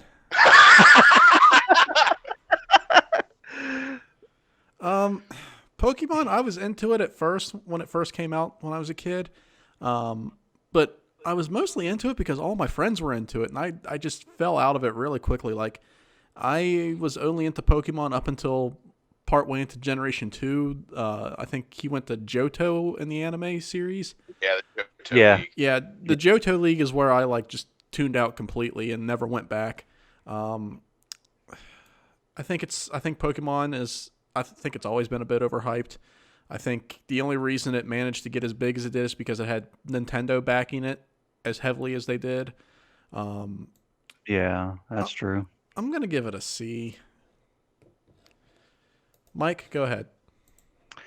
I'll say, like, I was a huge Pokemon fan when it came out. Like, I was all aboard the hype train like every other kid. I even dressed up as Ash like in the 4th grade. Like, Blake can remember that. Yeah, I remember like when the games came out, like I had red version. Like I was like straight up red version. Like I felt like every motherfucker loved Blastoise and like I love Charizard. And I feel like everybody likes Charizard now. But like I was all about Charizard. And I kind of fell out of Pokemon probably the 3rd generation, which was like Ruby and Sapphire. That was kind of where I fell out of it. And like our friend Andrew, like he was always big into Pokemon, more so into the games. I don't think he really cared as much about the show. But like he would always like tell me about like the newer stuff coming out. And then my brother, like, I mean, he was kind of like the later generation. I mean, my brother wasn't born until 2002, but I remember he was like really into like the other ones like Diamond and Pearl and X and Y and stuff like that. I actually tried out the newer version Shield. It's all right. I it's just not there for me anymore. Mm-hmm. I still like it and appreciate it, but I don't love it. I even remember like standing in line in the movie theater for Pokemon the first movie because that movie was like fucking packed, Oh Mm-hmm. God. and getting like the movie cards, which I didn't even get a movie card because they were all sold out. I remember I had to like trade a kid for one, and like that the Pokemon Y'all are gonna hate me. there was all this like controversy and shit. Like I remember there were some kids like on the playground. They're like, I can't play Pokemon because my mom said it's the devil, and like And I'm and like, yeah, that's why not a lot of kids like you. it's like, yeah, I just felt bad for him. And like, I remember being so pissed. Like, kids started bringing Pokemon cards to school to trade on the playground. And literally, the day I brought my binder of Pokemon cards, it got banned from school. And I was like, mother. Yep. Happened to me too. Literally the same fucking day. I was so pissed. And yeah, but like, I mean, it was cool at the time. And like, I understand why people still love it, but it's just, I don't know. I don't know if it's an inner hipster that I like Digimon better, but like as far as the Pokemon show goes, it doesn't really hold up as much. I would give Pokemon probably a C plus. And I think Donnie said a joke similar to this, but I remember like there was kind of like an in between season between season 1 and 2, like between like Kanto and Johto, where like the characters went to the Orange Islands, which Mm-hmm. Oh God. they kind of introduced like a couple new Pokemon, but like it was mainly just the season 1 Pokemon. And there was always that kid on the playground said there's going to be an orange version for the Orange Islands, and like they were just full of I shit knew a kid. because there knew a was no kid like internet and people would just make up fake rumors like that all the time. But yeah, C plus for me. that. Ugh. Go ahead, Zach. So yes, I was a kid back in the day. Hey, I me fell too. into the Pokemon trap really hard. Um, I as far as the games go, I was an OG. I had Pokemon Red version. I had Yellow version. I had Crystal version. I think the only one I never had was Blue because I could just never find it. Um, I had Gold and Silver. Played Gold and Silver. I played Ruby. I didn't have Sapphire. I was interested all the way up to Diamond and Pearl. I had Pearl version, and then it just kind of tapered off a little bit. Like I played X and Y. It just felt like the games didn't feel like they were trying to entertain me anymore. The games felt like they were trying to sell me something, and that was just obnoxious. Like it didn't feel like it was a thing that was being done for fun anymore. It felt like it was a thing being done to capitalize on or take advantage of people's nostalgia, and that got a little. I'm like, that's okay. I'll save my money. I'll just buy an emulator. But the TV show, that's a different story. Looking back on it now, Blake's right. Ash was a complete and total jackass. Dare I say, a communist. Like, granted, a lot of the times when they tried to tell you why he was giving something away, there was a story reason for it. But at the same time, you're like, it's like Charizard won't listen to me, but he needs to learn how to train himself. Like he needs to go on an inner journey. So I'm going to leave him at this Charizard camp. And I'm thinking to myself, okay, I get that, but have you ever thought about counseling? The only one that really hurt me the most was the Butterfree episode where he let his Butterfree go away. That one hurt because that one kind of made sense. Like that one wasn't just him giving away a Pokemon that he trained and leveled up. Like that was the first time it happened too. That was it. Like him, understanding that nature is a thing. So that one is excusable, but everything after that just seemed like, okay, I get it. You're getting rid of your party so that you don't have to let them sit in the PC forever. Pokemon the first movie was a big deal. I went to see that. I went to the theater to see that. I actually got my trading card from the movie. I got a Mewtwo. Oh, you Um, lucky bitch. my sister didn't give a shit, so she gave me hers. So now I have a Mewtwo and an Electabuzz with the Kids WB stamped on the front of it. Actually, hold on a second. No. Give me 2 seconds because I know where I keep it. Yep, it's right here.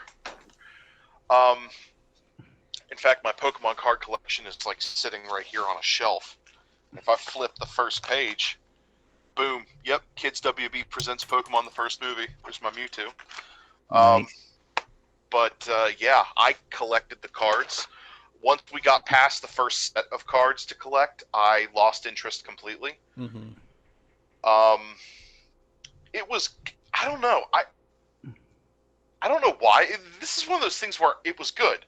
Well, why is it good? I don't really fucking know. It just was. Maybe it was just because I got swept up in all the hype that everyone else had, but it resonated for some reason. What do you rate the show? If I gotta give the show something, Yeah. if we're gonna just rate the original Pokemon TV show, not the iterations like Johto League or Orange Islands, the original show is a C for me because yes, it was decent. It had some good plot hooks, but other than that, Ash was a jackass. All right, Blake, go That's ahead. Yeah, I mean, I was just, it just never did it for me. It just, Ash Ketchum is probably one of the most annoying protagonists, in kid show history. I mean, that's why, like, that's why his mom couldn't wait for him to leave. Like, she just wanted to clap cheeks with Professor Oak, and Yeah, she wanted to make it. Oh God, she wanted to make it clap for Professor Oak. Oh God. Jesus Christ. anyway, yeah, I mean, Ugh. it's just the whole will they won't they between him and Misty just got so boring even before it could heat up. Okay, you know what? I'm not going to draw this out. I have nothing else to say. It's a D. Did Move you on. know? Did you know on the Pokemon soundtrack that there was a slow song where like Misty sang how much she Shush. loved him? Shush! I have the soundtrack, and I was I did. blindsided by that track. I did too. And like that song is so fuck. It's like a soap opera song. Yeah. I Yeah. skip past that track every time I come across it. And you know, the last time I listened to it, I was in middle school. No, man. You're not fooling us. That was the first time you felt things. Wow. I Had a thought we Misty were friends. boner. You know nothing about me. That was the very original. Oh, fucking gag me. Okay, now you know me. Okay, now you know me. All right, next show, Spider-Man. Oh, fuck Oh yeah. yeah. Yeah, this is another one of the Radioactive spider blood. another one of the top tier OG superhero cartoons. I also recently started rewatching this cartoon on Disney Plus. I mean, it holds up a lot better than the X-Men cartoon did. Yeah. And I mean, what's cool about Spider-Man is about the '94 Spider-Man cartoon. Because I mean, the cartoon was basically made to sell toys, but the writers who were a part of the show still did what they could to make the show awesome, despite that. And they also because the network Fox put a lot of restrictions on them in terms of the violence and stuff like that, but they would still find ways to work around it and still make it work. It was just really awesome. It's a good show. I'm gonna give it an A. This is another example where I feel like when people say people in our age group when they think of Spider-Man, that's probably one of the first things they think of is that cartoon. That's actually pretty accurate. Go ahead, Mike. Yeah, like you said, I love the Spider-Man cartoon. Like this was my introduction to Spider-Man, and I feel like my idea for Spider-Man implanted in my head, always falls back to this cartoon. I love that. Just the fucking theme song like was done by Joe Perry from Aerosmith. Just like hearing Yeah. that like guitar riff. Yeah, it's just amazing. And it has like the auto tune voice and like it's great. And yeah, I feel like this show, I mean, they did miss like a couple characters, but like the Rogues Gallery, I think was shown so well in this cartoon. Like just like seeing like the Shocker and like all them like I mean the Shocker has like the funny joke where like you see him like he's wearing like a trench coat and a hat and he still has his costume on, but like he was great. Um I always loved the like three-parter where like Peter gets the black suit and like Eddie Brock becomes Venom like I that shit have was that on so DVD. intense. Do you? Sins Oh of yeah. the Sins of the Spider, Sins of the Father, chapter 12, verse 16. Yeah, no, and that thing was like it was like 20 episodes long for some Yeah. reason. I don't know why they did that, but like it was great. I remember like the toys were My awesome. Like job, I my had a bunch health. my apartment, my health. Yeah, and that was Hank Azaria. Like that like blows my mind that like Hank Azaria was Wow, Venom. really? Yeah. Like he Holy was Eddie shit. Brock and Venom. Damn. Yeah, the Blue Raja and Spartacus from like the Birdcage was Venom, and he was awesome. Oh God. But The Blue Raja. yeah, that's who he was. Shut the fuck up. But the toys were great. The one toy I always wanted to have, and I have to look on eBay again. I wanted the giant fucking goblin glider that like hooked to the little goblin glider that like the Hobgoblin, Green Goblin both used. Do you remember that shit? I No. actually didn't know that Yes, existed. I do. Yeah, they had a toy of that. Like, cause remember the show, like the Hobgoblin and Green Goblin had like a little glider, and then there was like a real big glider that theirs would like hook onto. They made a toy of that, and I always fucking wanted it, never had it. But I did have the Daily Bugle like playset, and the thing was pretty legit. Like it was like, Shit. yeah, it was like a Daily Bugle like building, and you could like hang. They had like strings and shit you could hang the characters from, and like, of course, it came with like buckets of ooze to like pour on people because it was the '90s. And but yeah, no, it was every single villain was great, and I feel like even though I think the show was supposed to go on longer, I think it got canceled. But the way it ended was great. It was literally like Into the Spider-Verse before Into the Spider-Verse. It was like all these different Spider-Mans from like different universes like teamed up to fight fucking Spider Carnage, and like it Oh shit, literally what's up, Danger? and it literally ends with like Spider-Man actually meeting Stan Lee Mhm. and like hanging out with him, and it was just a great send off to a great show, and like I this one's an A+ too. It's the definitive Spider-Man show. I mean, I do like the Spectacular Spider-Man cartoon more, but this one's definitely great. That is a really good one too. All right, Zach, go ahead and let's try to speed it up a little bit, guys, since we're running a little late here. Yep. Yeah. Overall, since I'm like in this podcast as like the patron saint of ADD, there, normally I go for flashbacks of like, what is the first thing you think of when you see this IP? What about this IP? I love the Spider-Man show, but the only thing I can remember about it was the only thing that was like the main thing that was my favorite, which was the Venom saga, and it was a really good show. Like a lot of the time, I was just a little shit of a kid. Like a lot of that I can't remember. But I do have the episodes on DVD. I go back and watch them every now and then, and I don't know, it just had really good direction. The only thing that was a little off-putting, now that I think about it, was sometimes whenever he would do his inner monologue with his Spidey sense, he just sounded just like really weird, and the way he talked, and I'm like, all right, come on, just tell me what's going on. But other than that, it was a good show. Give it an A. It did what it said on the tin. I think I say that a lot. All right, go ahead, Blake.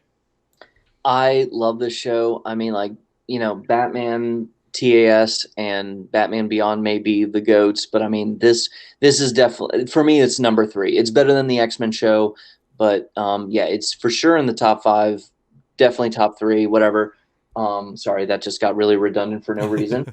But anyway, no, I just I don't know. It just always put a smile on my face. Like even growing up, I was never a Yeah. Marvel kid. Like I always liked DC more. Like I was just drawn to more to DC.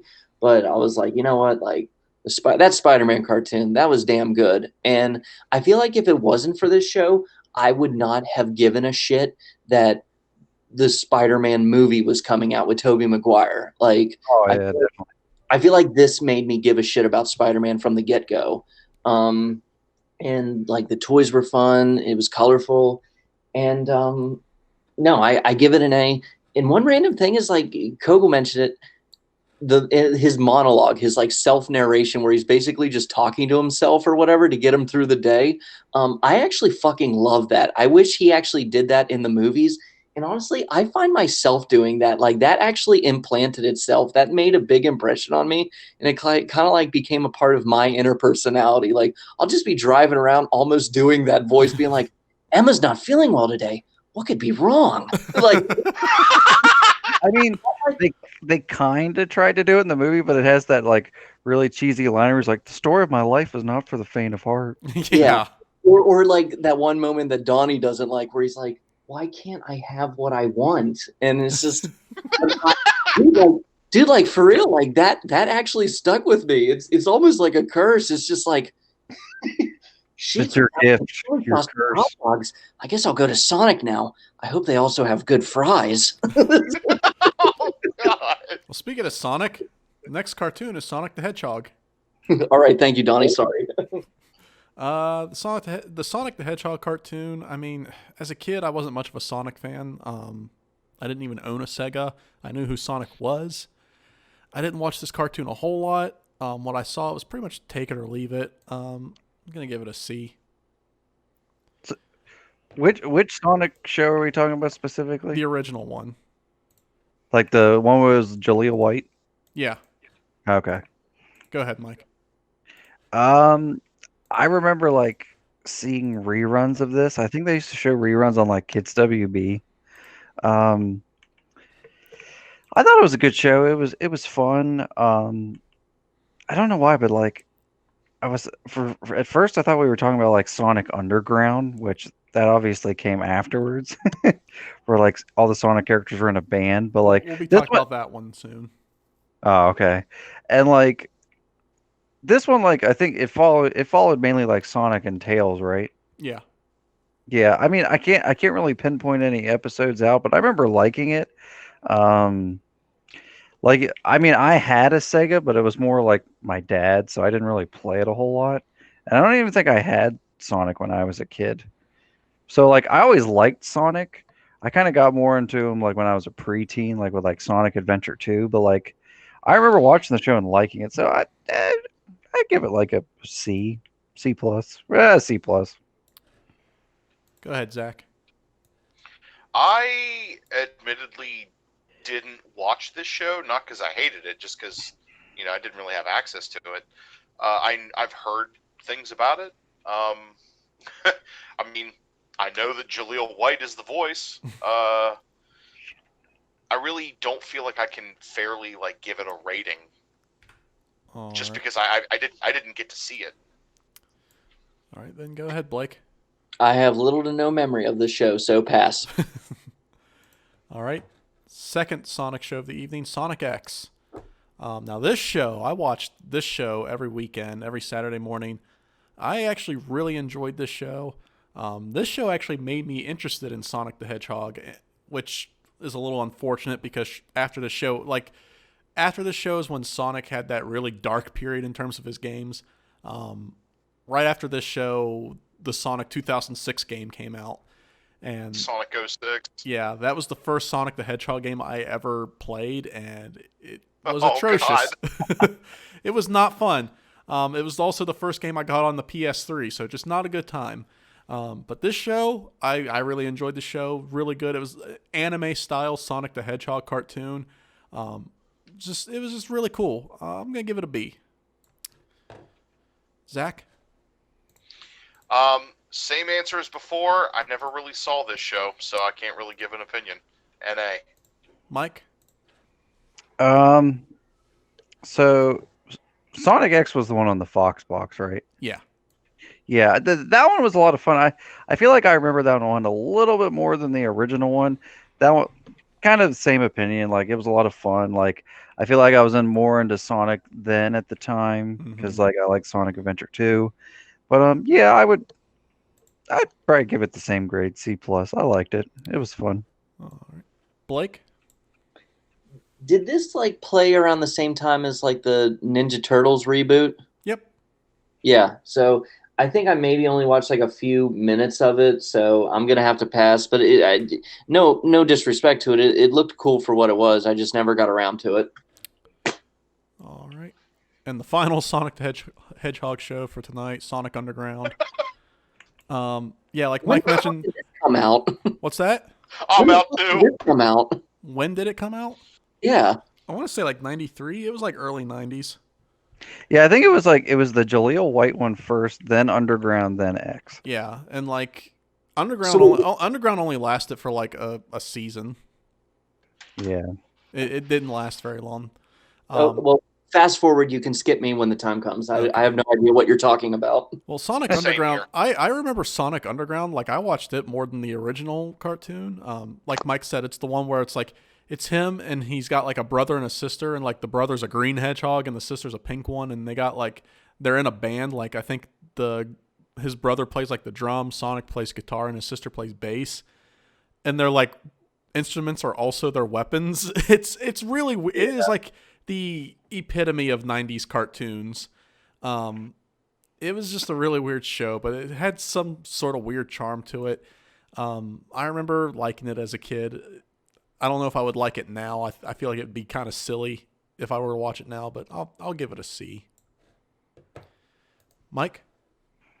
Um, yeah, kind of the same thing. I feel like this one was the first Sonic cartoon I ever watched. Mm-hmm. I remember like it was the most random ass thing. Like they had like plush toys of it at Denny's, and I actually had a plush toy like Sonic Underground Sonic because I remember he had like a necklace with kind of like a music note looking thing on it. Yeah. But yeah, I remember it was fun. I remember like being as a kid, like when I actually did play the games, I'm like, where the fuck's like his brother and sister? Yeah. But like, yeah, it was like, yeah, he was like Sonic had a guitar, and I think his brother like played the drums and shit. But like, as far as plot goes, I don't really remember it. They're kind of all lumped together for me. So I would say this one's like a C plus as well. All right. Static Shock. Got a beep beep, got a beep beep. Static Shock, I didn't watch it a whole lot. I didn't watch it a whole lot just because I just didn't really watch Kids WB that much during this time. But what I saw, I liked a lot, and I definitely recognize how different it was as a show. Like some of the issues it tackled, in regards to having a black male character, a black main character.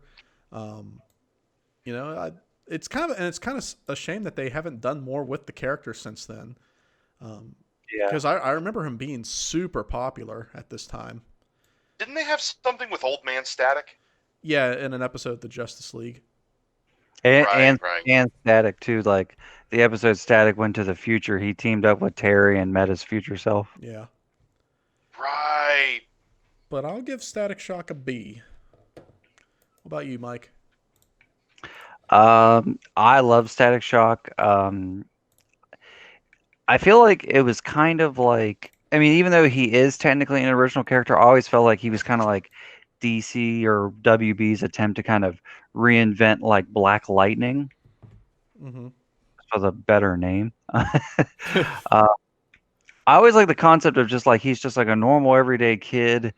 I think his name was Virgil, and like this thing happens, like this like what was it, like a chemical plant or bomb like blows up, and it's like they call it the Big Bang, and like everybody who's affected by it is bang babies, and like I even yeah, that's what they literally called them. They called them bang babies, and like and his rogues gallery was really cool. Like I remember like his like school bully had like fire powers, and there was like a chick that was a bird, and there was like this guy with purple hair and his like hands that could become swords. And like the main bad guy was literally like, I think his name was like Ebon. He was literally like a shadow person. He had really cool villains, and like his best friend ended up becoming like his like sidekick later on. He had like gadgets and stuff. I think he was called Gear. Yeah, it But was Gear. yeah, and like it was so cool. And I just being like an animated series fan, like he had episodes where he crossed over with Batman and Superman and the Justice League, and then like we said, he went to the future and met Batman Beyond, and even later on in like the Justice League, like you saw an episode with older Static, which was really cool, and like the great like Phil Lamar like did the voice of Static, and like he also did the voice of like John Stewart Green Lantern. Um, but yeah, Wait, no, it yeah, who that was the died? same guy. Hmm? What'd you say? You said the late Phil Lamar or the great Phil No, I said the Lamar? great film. No, he's still alive. Okay, I was about to say, Nobo better be dying here. No, that would suck if he was dead. But no, he's still alive. I mean, he died in Pulp Fiction, but Oh, yeah, the guy who basically is the voice of everyone I've ever known from my childhood, i.e., Samurai Jack, Wilt from Foster's Home. yeah, he was Static. He was John Stewart Green Lantern. But like, John yeah, Stewart Green Lantern is best Green Lantern in my opinion. yeah, he's not my favorite, but he's up there. I like Kyle Rayner. But anyways, but yeah, Static. It's an amazing show. I would give it a solid A because I just think it's a great like continuation of like the DC animated universe while still doing its own thing. I mean, not to sound mean, but I always thought it was a like almost like if Bill Cosby made a superhero show, but it wasn't made by Bill Cosby. Hey, hey, hey. Go ahead, No, Zach. no one got rubied. Go ahead, Zach. All right, I loved Static Shock. I was excited whenever it would come on. I'd be like, yes, I love this show, and then I would sit there the whole like 30 minutes. What you normally do when you see a TV show. Now that I realize how like derivative what I literally just said was. Then again, for someone with ADD, the fact that they sat down and watched the whole thing, I guess, is a big deal.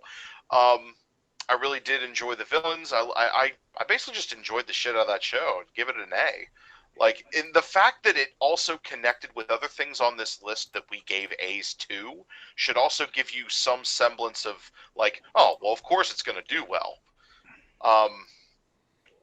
Yeah, overall, I really liked it. And, I kind of want to go find it again. All right, Blake, go ahead. Yeah, I mean, it was a very kind-hearted show. Like it had a good heart to it. Well, I mean, wasn't there an episode where like he deals with like a classmate's father straight up being a fucking racist? Mm-hmm. Um, Yeah. yeah, I mean, like it was. I don't know what more to say about it. I give it a B. It was a good show. It's been forever since I like kind of reminisced about it. So I apologize to the show itself with all due respect. But yeah, I mean, if it's on HBO Max, I totally plan on catching an episode here and there in the future.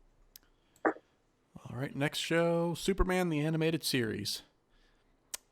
I did not watch this show at all. I have no memories of this show. Well, I remember like images, but that's literally it. I have no opinion of this show at all since I literally never watched it. So I'm going to go ahead and bounce it to you, Zach. Sadly, I don't remember too much about this show. Now, unlike you, I didn't just see clips of it. I actually saw snippets from the show.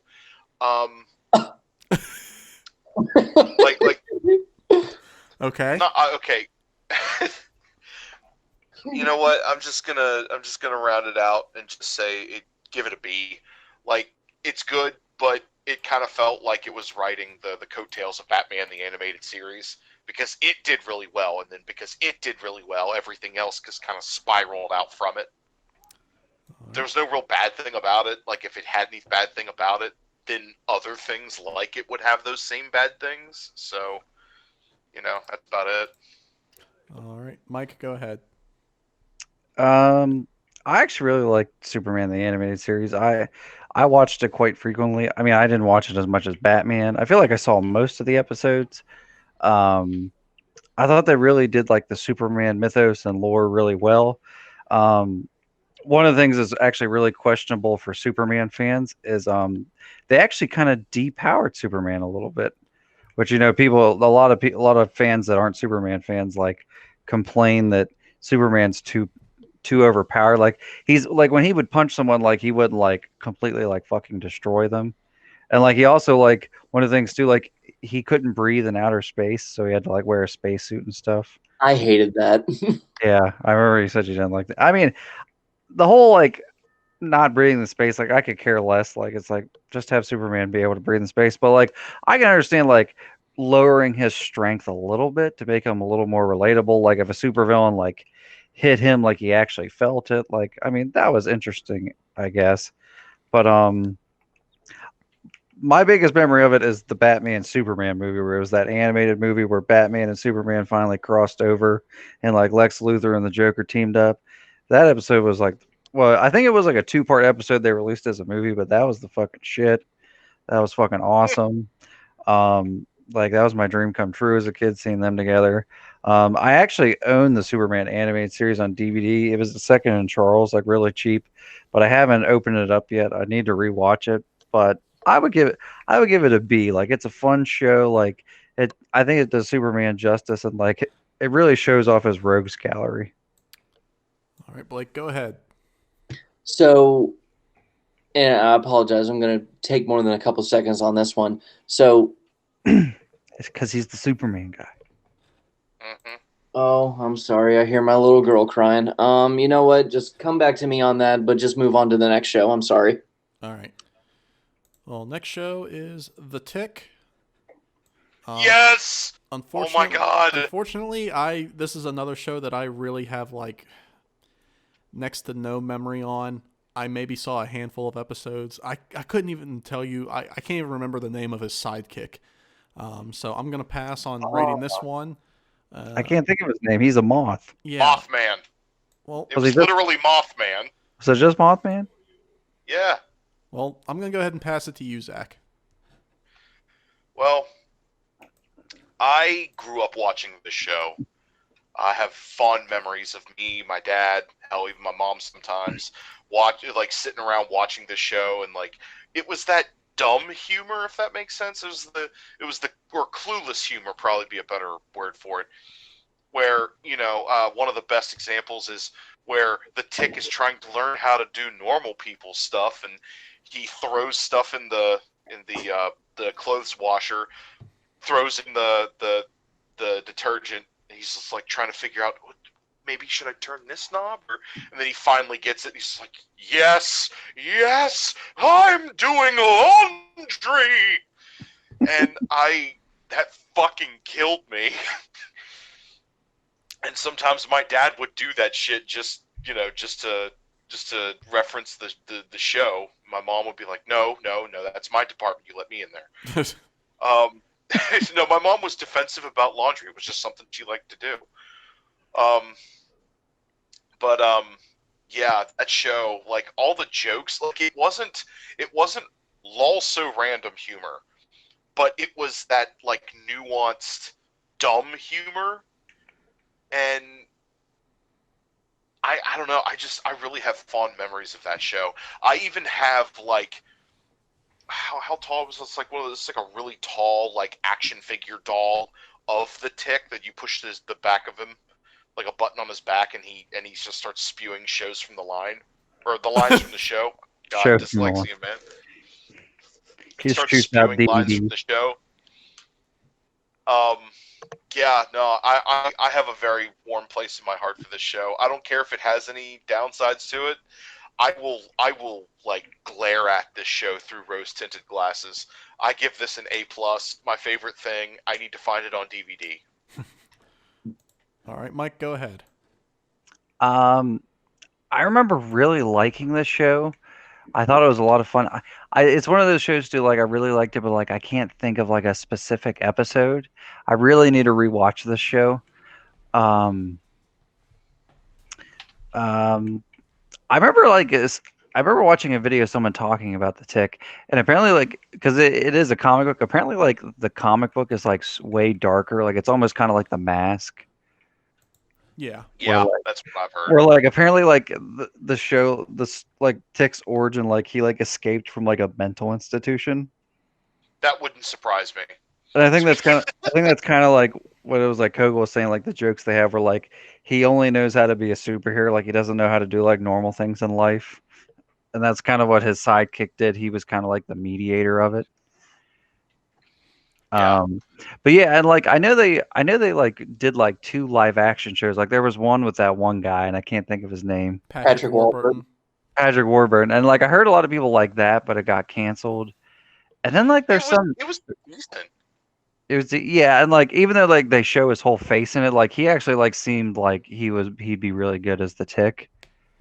And I love there's him like as the Tick. there's like a newer show. I think it's like on Amazon Prime. Yeah.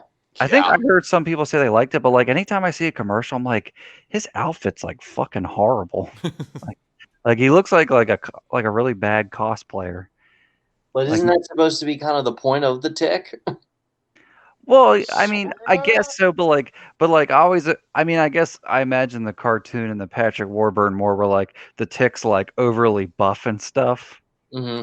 Like he like his suit like looks really muscular, and like this guy's suit like the mask looks like too fucking cheap and like he's not big at all. I don't know. I'm sure that show's good. I think I've heard people say it's good, but like I'll give the Tick cartoon a B. I've Like, seen it.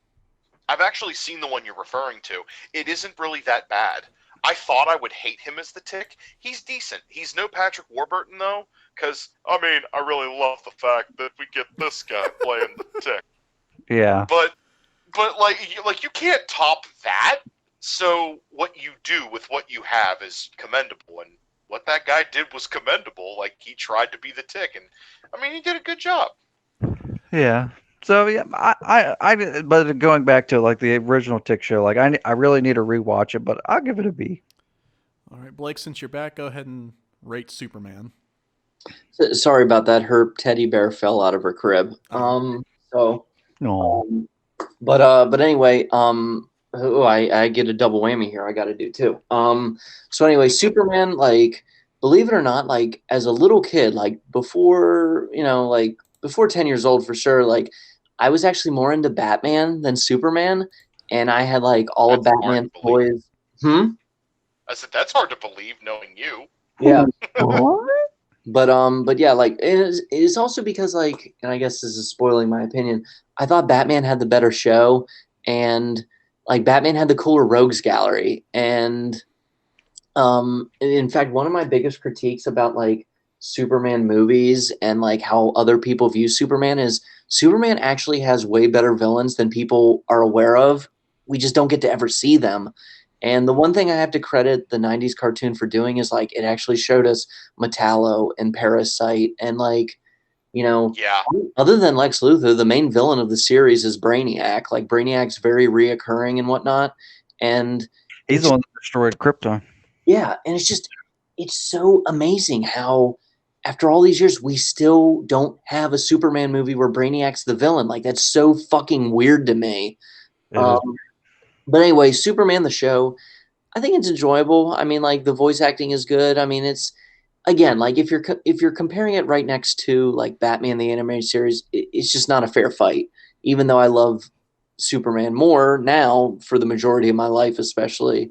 But yeah, I give it a B. I give it a B. It's what it does. It's good at. It's just not as good as other shows, if that makes sense. Yeah.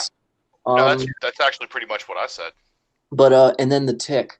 I actually didn't watch enough of the Tick, but I had like all the toys for his villains. Like he had this like very elaborate, colorful cast of villains. And I remember I had like the action figures for the Tick's villains and Earthworm Jim's villains. And they just like, and I feel like that would be like a great trifecta of a weekend is to watch the animated series for the Tick, Earthworm Jim, and Freakazoid. And I feel like all three of those shows would complement each other very well. But Yeah. yeah, I mean, I'm open to it. I'm open to somehow catching it some other time, especially with you guys. But I just don't remember the Tick that much. All right, so you're gonna pass on rating it? Yes, sir. Okay. You're not in court, my guy. Yeah, you're right. Recess isn't on yet. Bitch. No, you're right. Next show, the 1987 Ninja Turtles cartoon. This one made the cut because it still had new episodes going on all the way into 1997.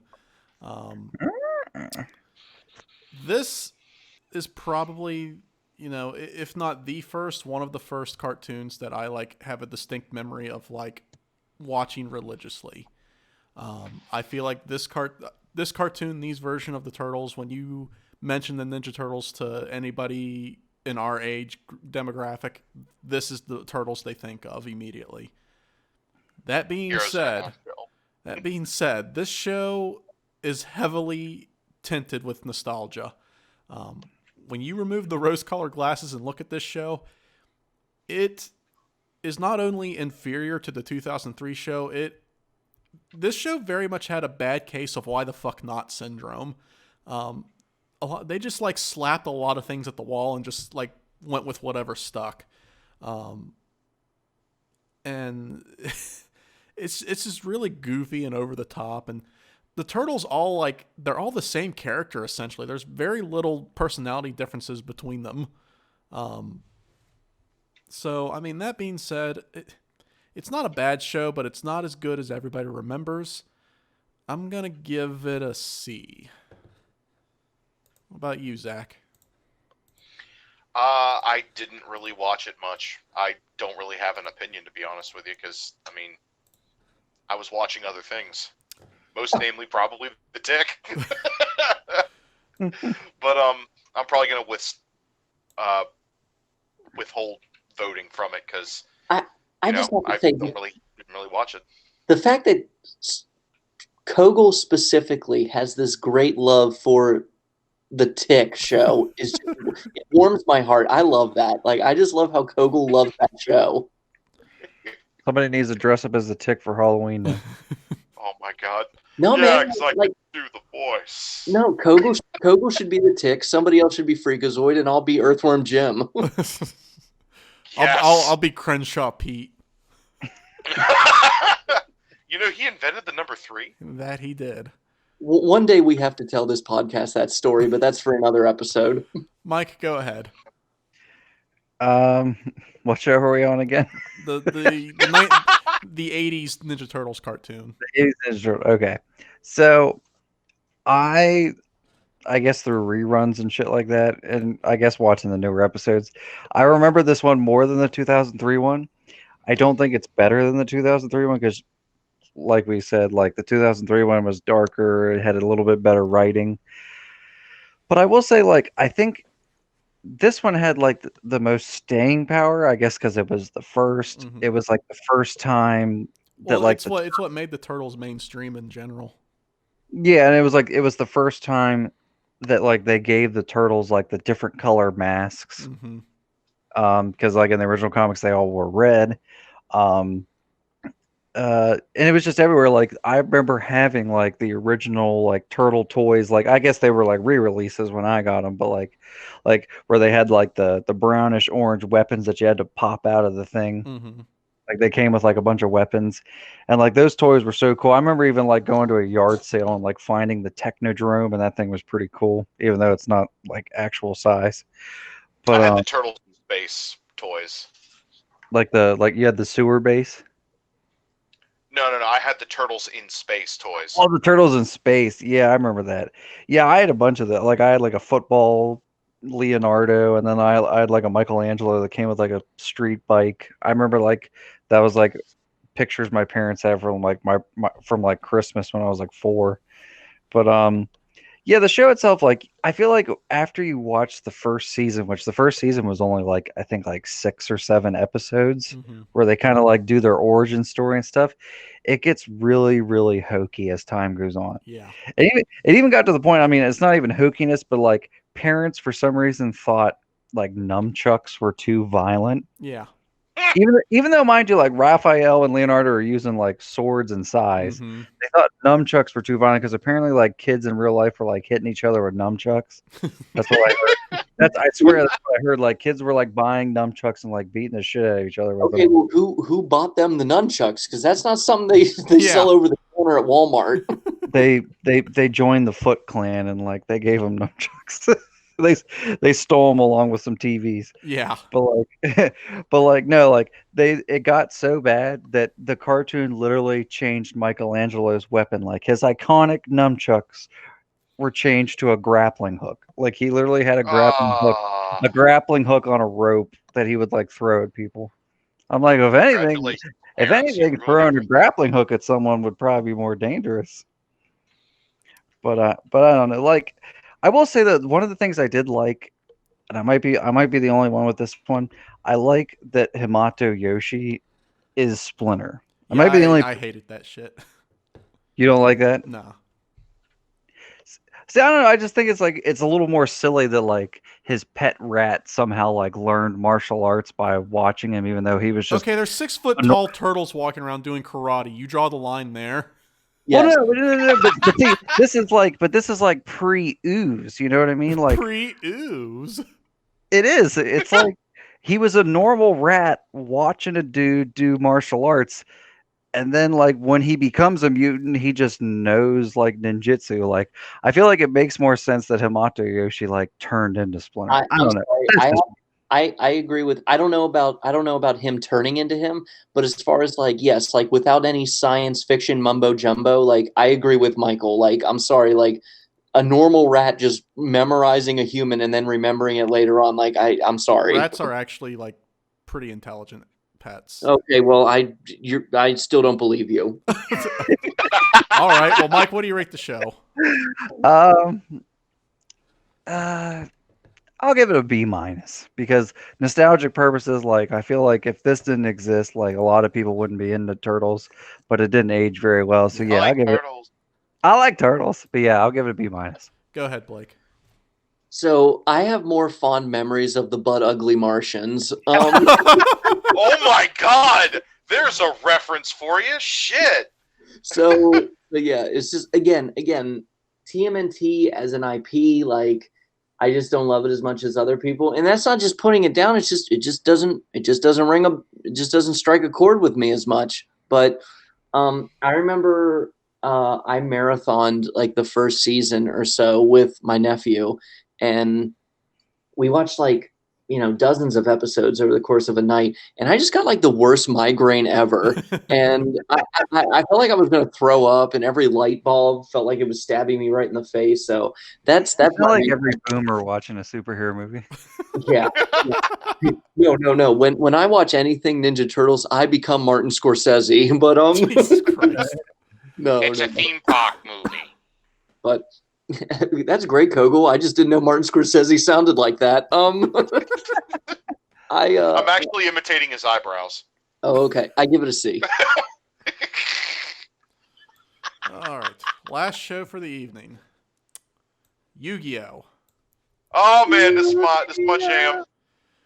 Yu-Gi-Oh, I was into it for like a hot second when it first came out. The show came out and I bought the cards, I played the game for a little bit, and like after that first initial season after he beats Pegasus, I immediately stopped caring. I just couldn't wrap my head around people being murdered and kidnapped over a goddamn card game. Shit. And then I also got pissed because like the actual game didn't play anything like the fucking show did. Like the cards, the card abilities in the show would not be anywhere near the same as a lot of the time as they were in the actual game. And it just felt like a fucking ripoff. I'm gonna give Yu-Gi-Oh! A D. Mike? I will say like it was kind of similar to me with Pokemon. Like when Yu-Gi-Oh was like at its height, like in season 1 and stuff. Like I was like all totally into it. Like I was obsessed with like the character Yugi. Like I had like the Yugi starter deck, and like that's what like I built around it. Like I fucking loved like the Dark Magician and all that shit. I actually rewatched some of it not too long ago. It's on I think it's on Netflix. And it's not too bad. It didn't age as bad as like Pokemon per se. Some of my favorite episodes were actually like you said, like Donnie, like after they defeat Pegasus. There's a bunch of filler episodes Mm-hmm. that end the first season, but they're actually all really good. Like there are some of my favorite episodes. Like there's one where like they go in like a virtual reality world, like it's like a medieval virtual reality, and they use the cards and they come to life. Fucking dungeon dice monsters. Yeah, Yeah. no, and that's the thing. That was my favorite. Like legit, like I thought Dungeon Dice Monsters was cooler than the actual fucking card game. Like I love the whole thing. I Like used to have that. I used to have the set to play Dungeon Dice Monsters. I remember George had it. I went over his house and like you didn't actually like you just had like the little cardboard cutouts because like the dice would become the pathway. But fun fact, the Japanese toys like the dice actually opened up and became the pathways. And Holy shit! yeah, and we just got like little cheapo cardboard cutouts and like tiny dice. I Yeah, feel ripped off. I know. And it's like Japanese toys, man. That's where it's at. But anyways, like the show itself, like it was decent. I feel like the characters were a little more likable than Pokemon. Um, I mean, a lot of people like followed Yu-Gi-Oh like way after. Like I'm pretty sure the show's still going, but it kind of does like what other Japanese shows does, where like every season it's like new characters and stuff. Mm-hmm. But as far as like the original run goes, I give it like C plus. C plus. It's not my favorite thing, but there was a time in my life where I was a huge Yu-Gi-Oh fan. But like, yeah, I give it a C plus. All right, Zach, go ahead. Gush over this shit. All right. All right, when I first started watching Yu-Gi-Oh, I lost my goddamn mind. I was like, yo, this is cool. I want to play this. And I asked my grandparents, I was like, I need you to get me the Yugi deck. I want to start this game. And my grandparents got me a card game set, and it was Magic the Gathering. And I was like, The superior what the hell game. is this shit? That's the thinking man's card game, okay? That to me was the equivalent of asking for Legos and getting Mega Blocks. Oh, fuck you. The Magic was first. Yeah. Yeah, I didn't care. Well, yeah, when you're a But- kid, you don't know. But yeah, like I wanted to play Yu-Gi-Oh so bad, and then when I finally got it, I was hit with the same thing that Donnie was mentioning, how the game played nothing like how it does in the show. And at first I was irritated by that, but later on I was a lot more okay with that than I should have been. I followed that series a lot longer, or like the game. I followed the game a lot longer than I really should have.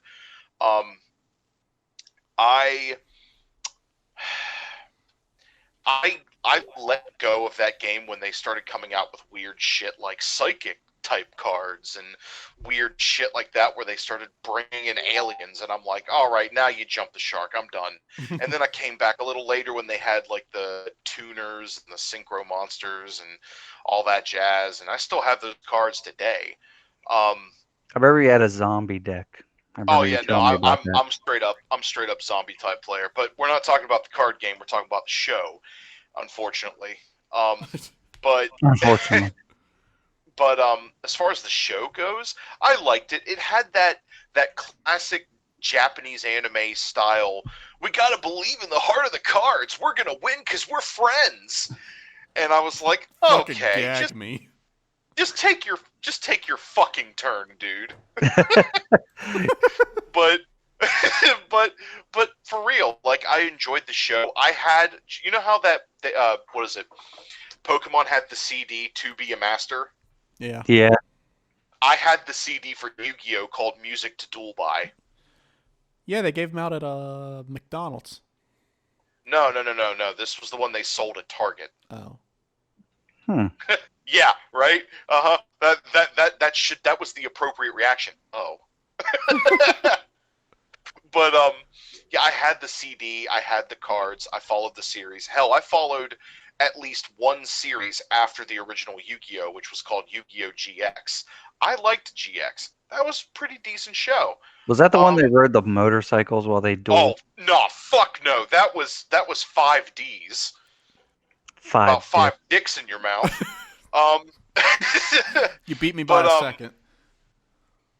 But yeah, no, I liked Yu-Gi-Oh, and to even go farther, I liked Yu-Gi-Oh GX. Both of them were decent TV shows that roped me in and even got me to buy the intellectual IP that it was associated with.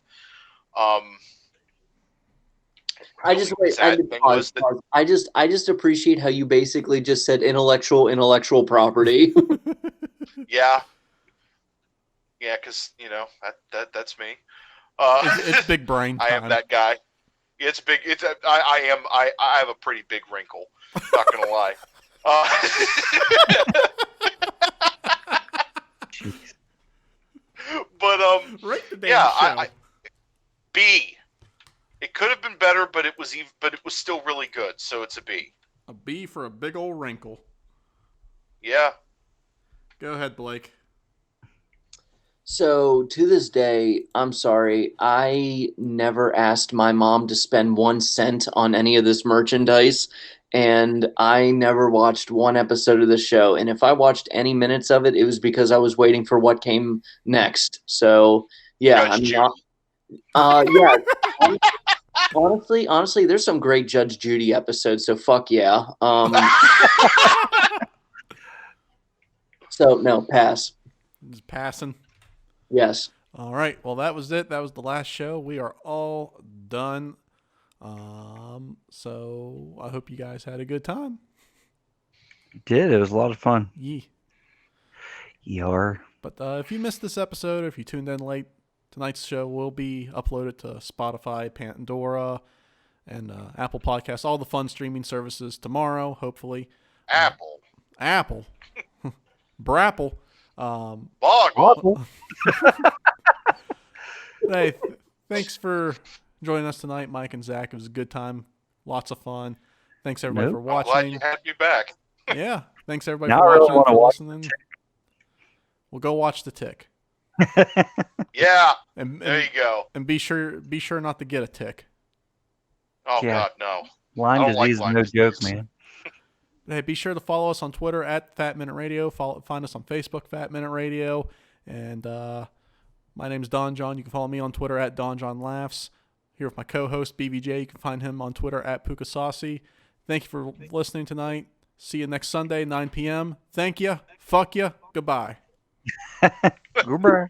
Good night and good luck.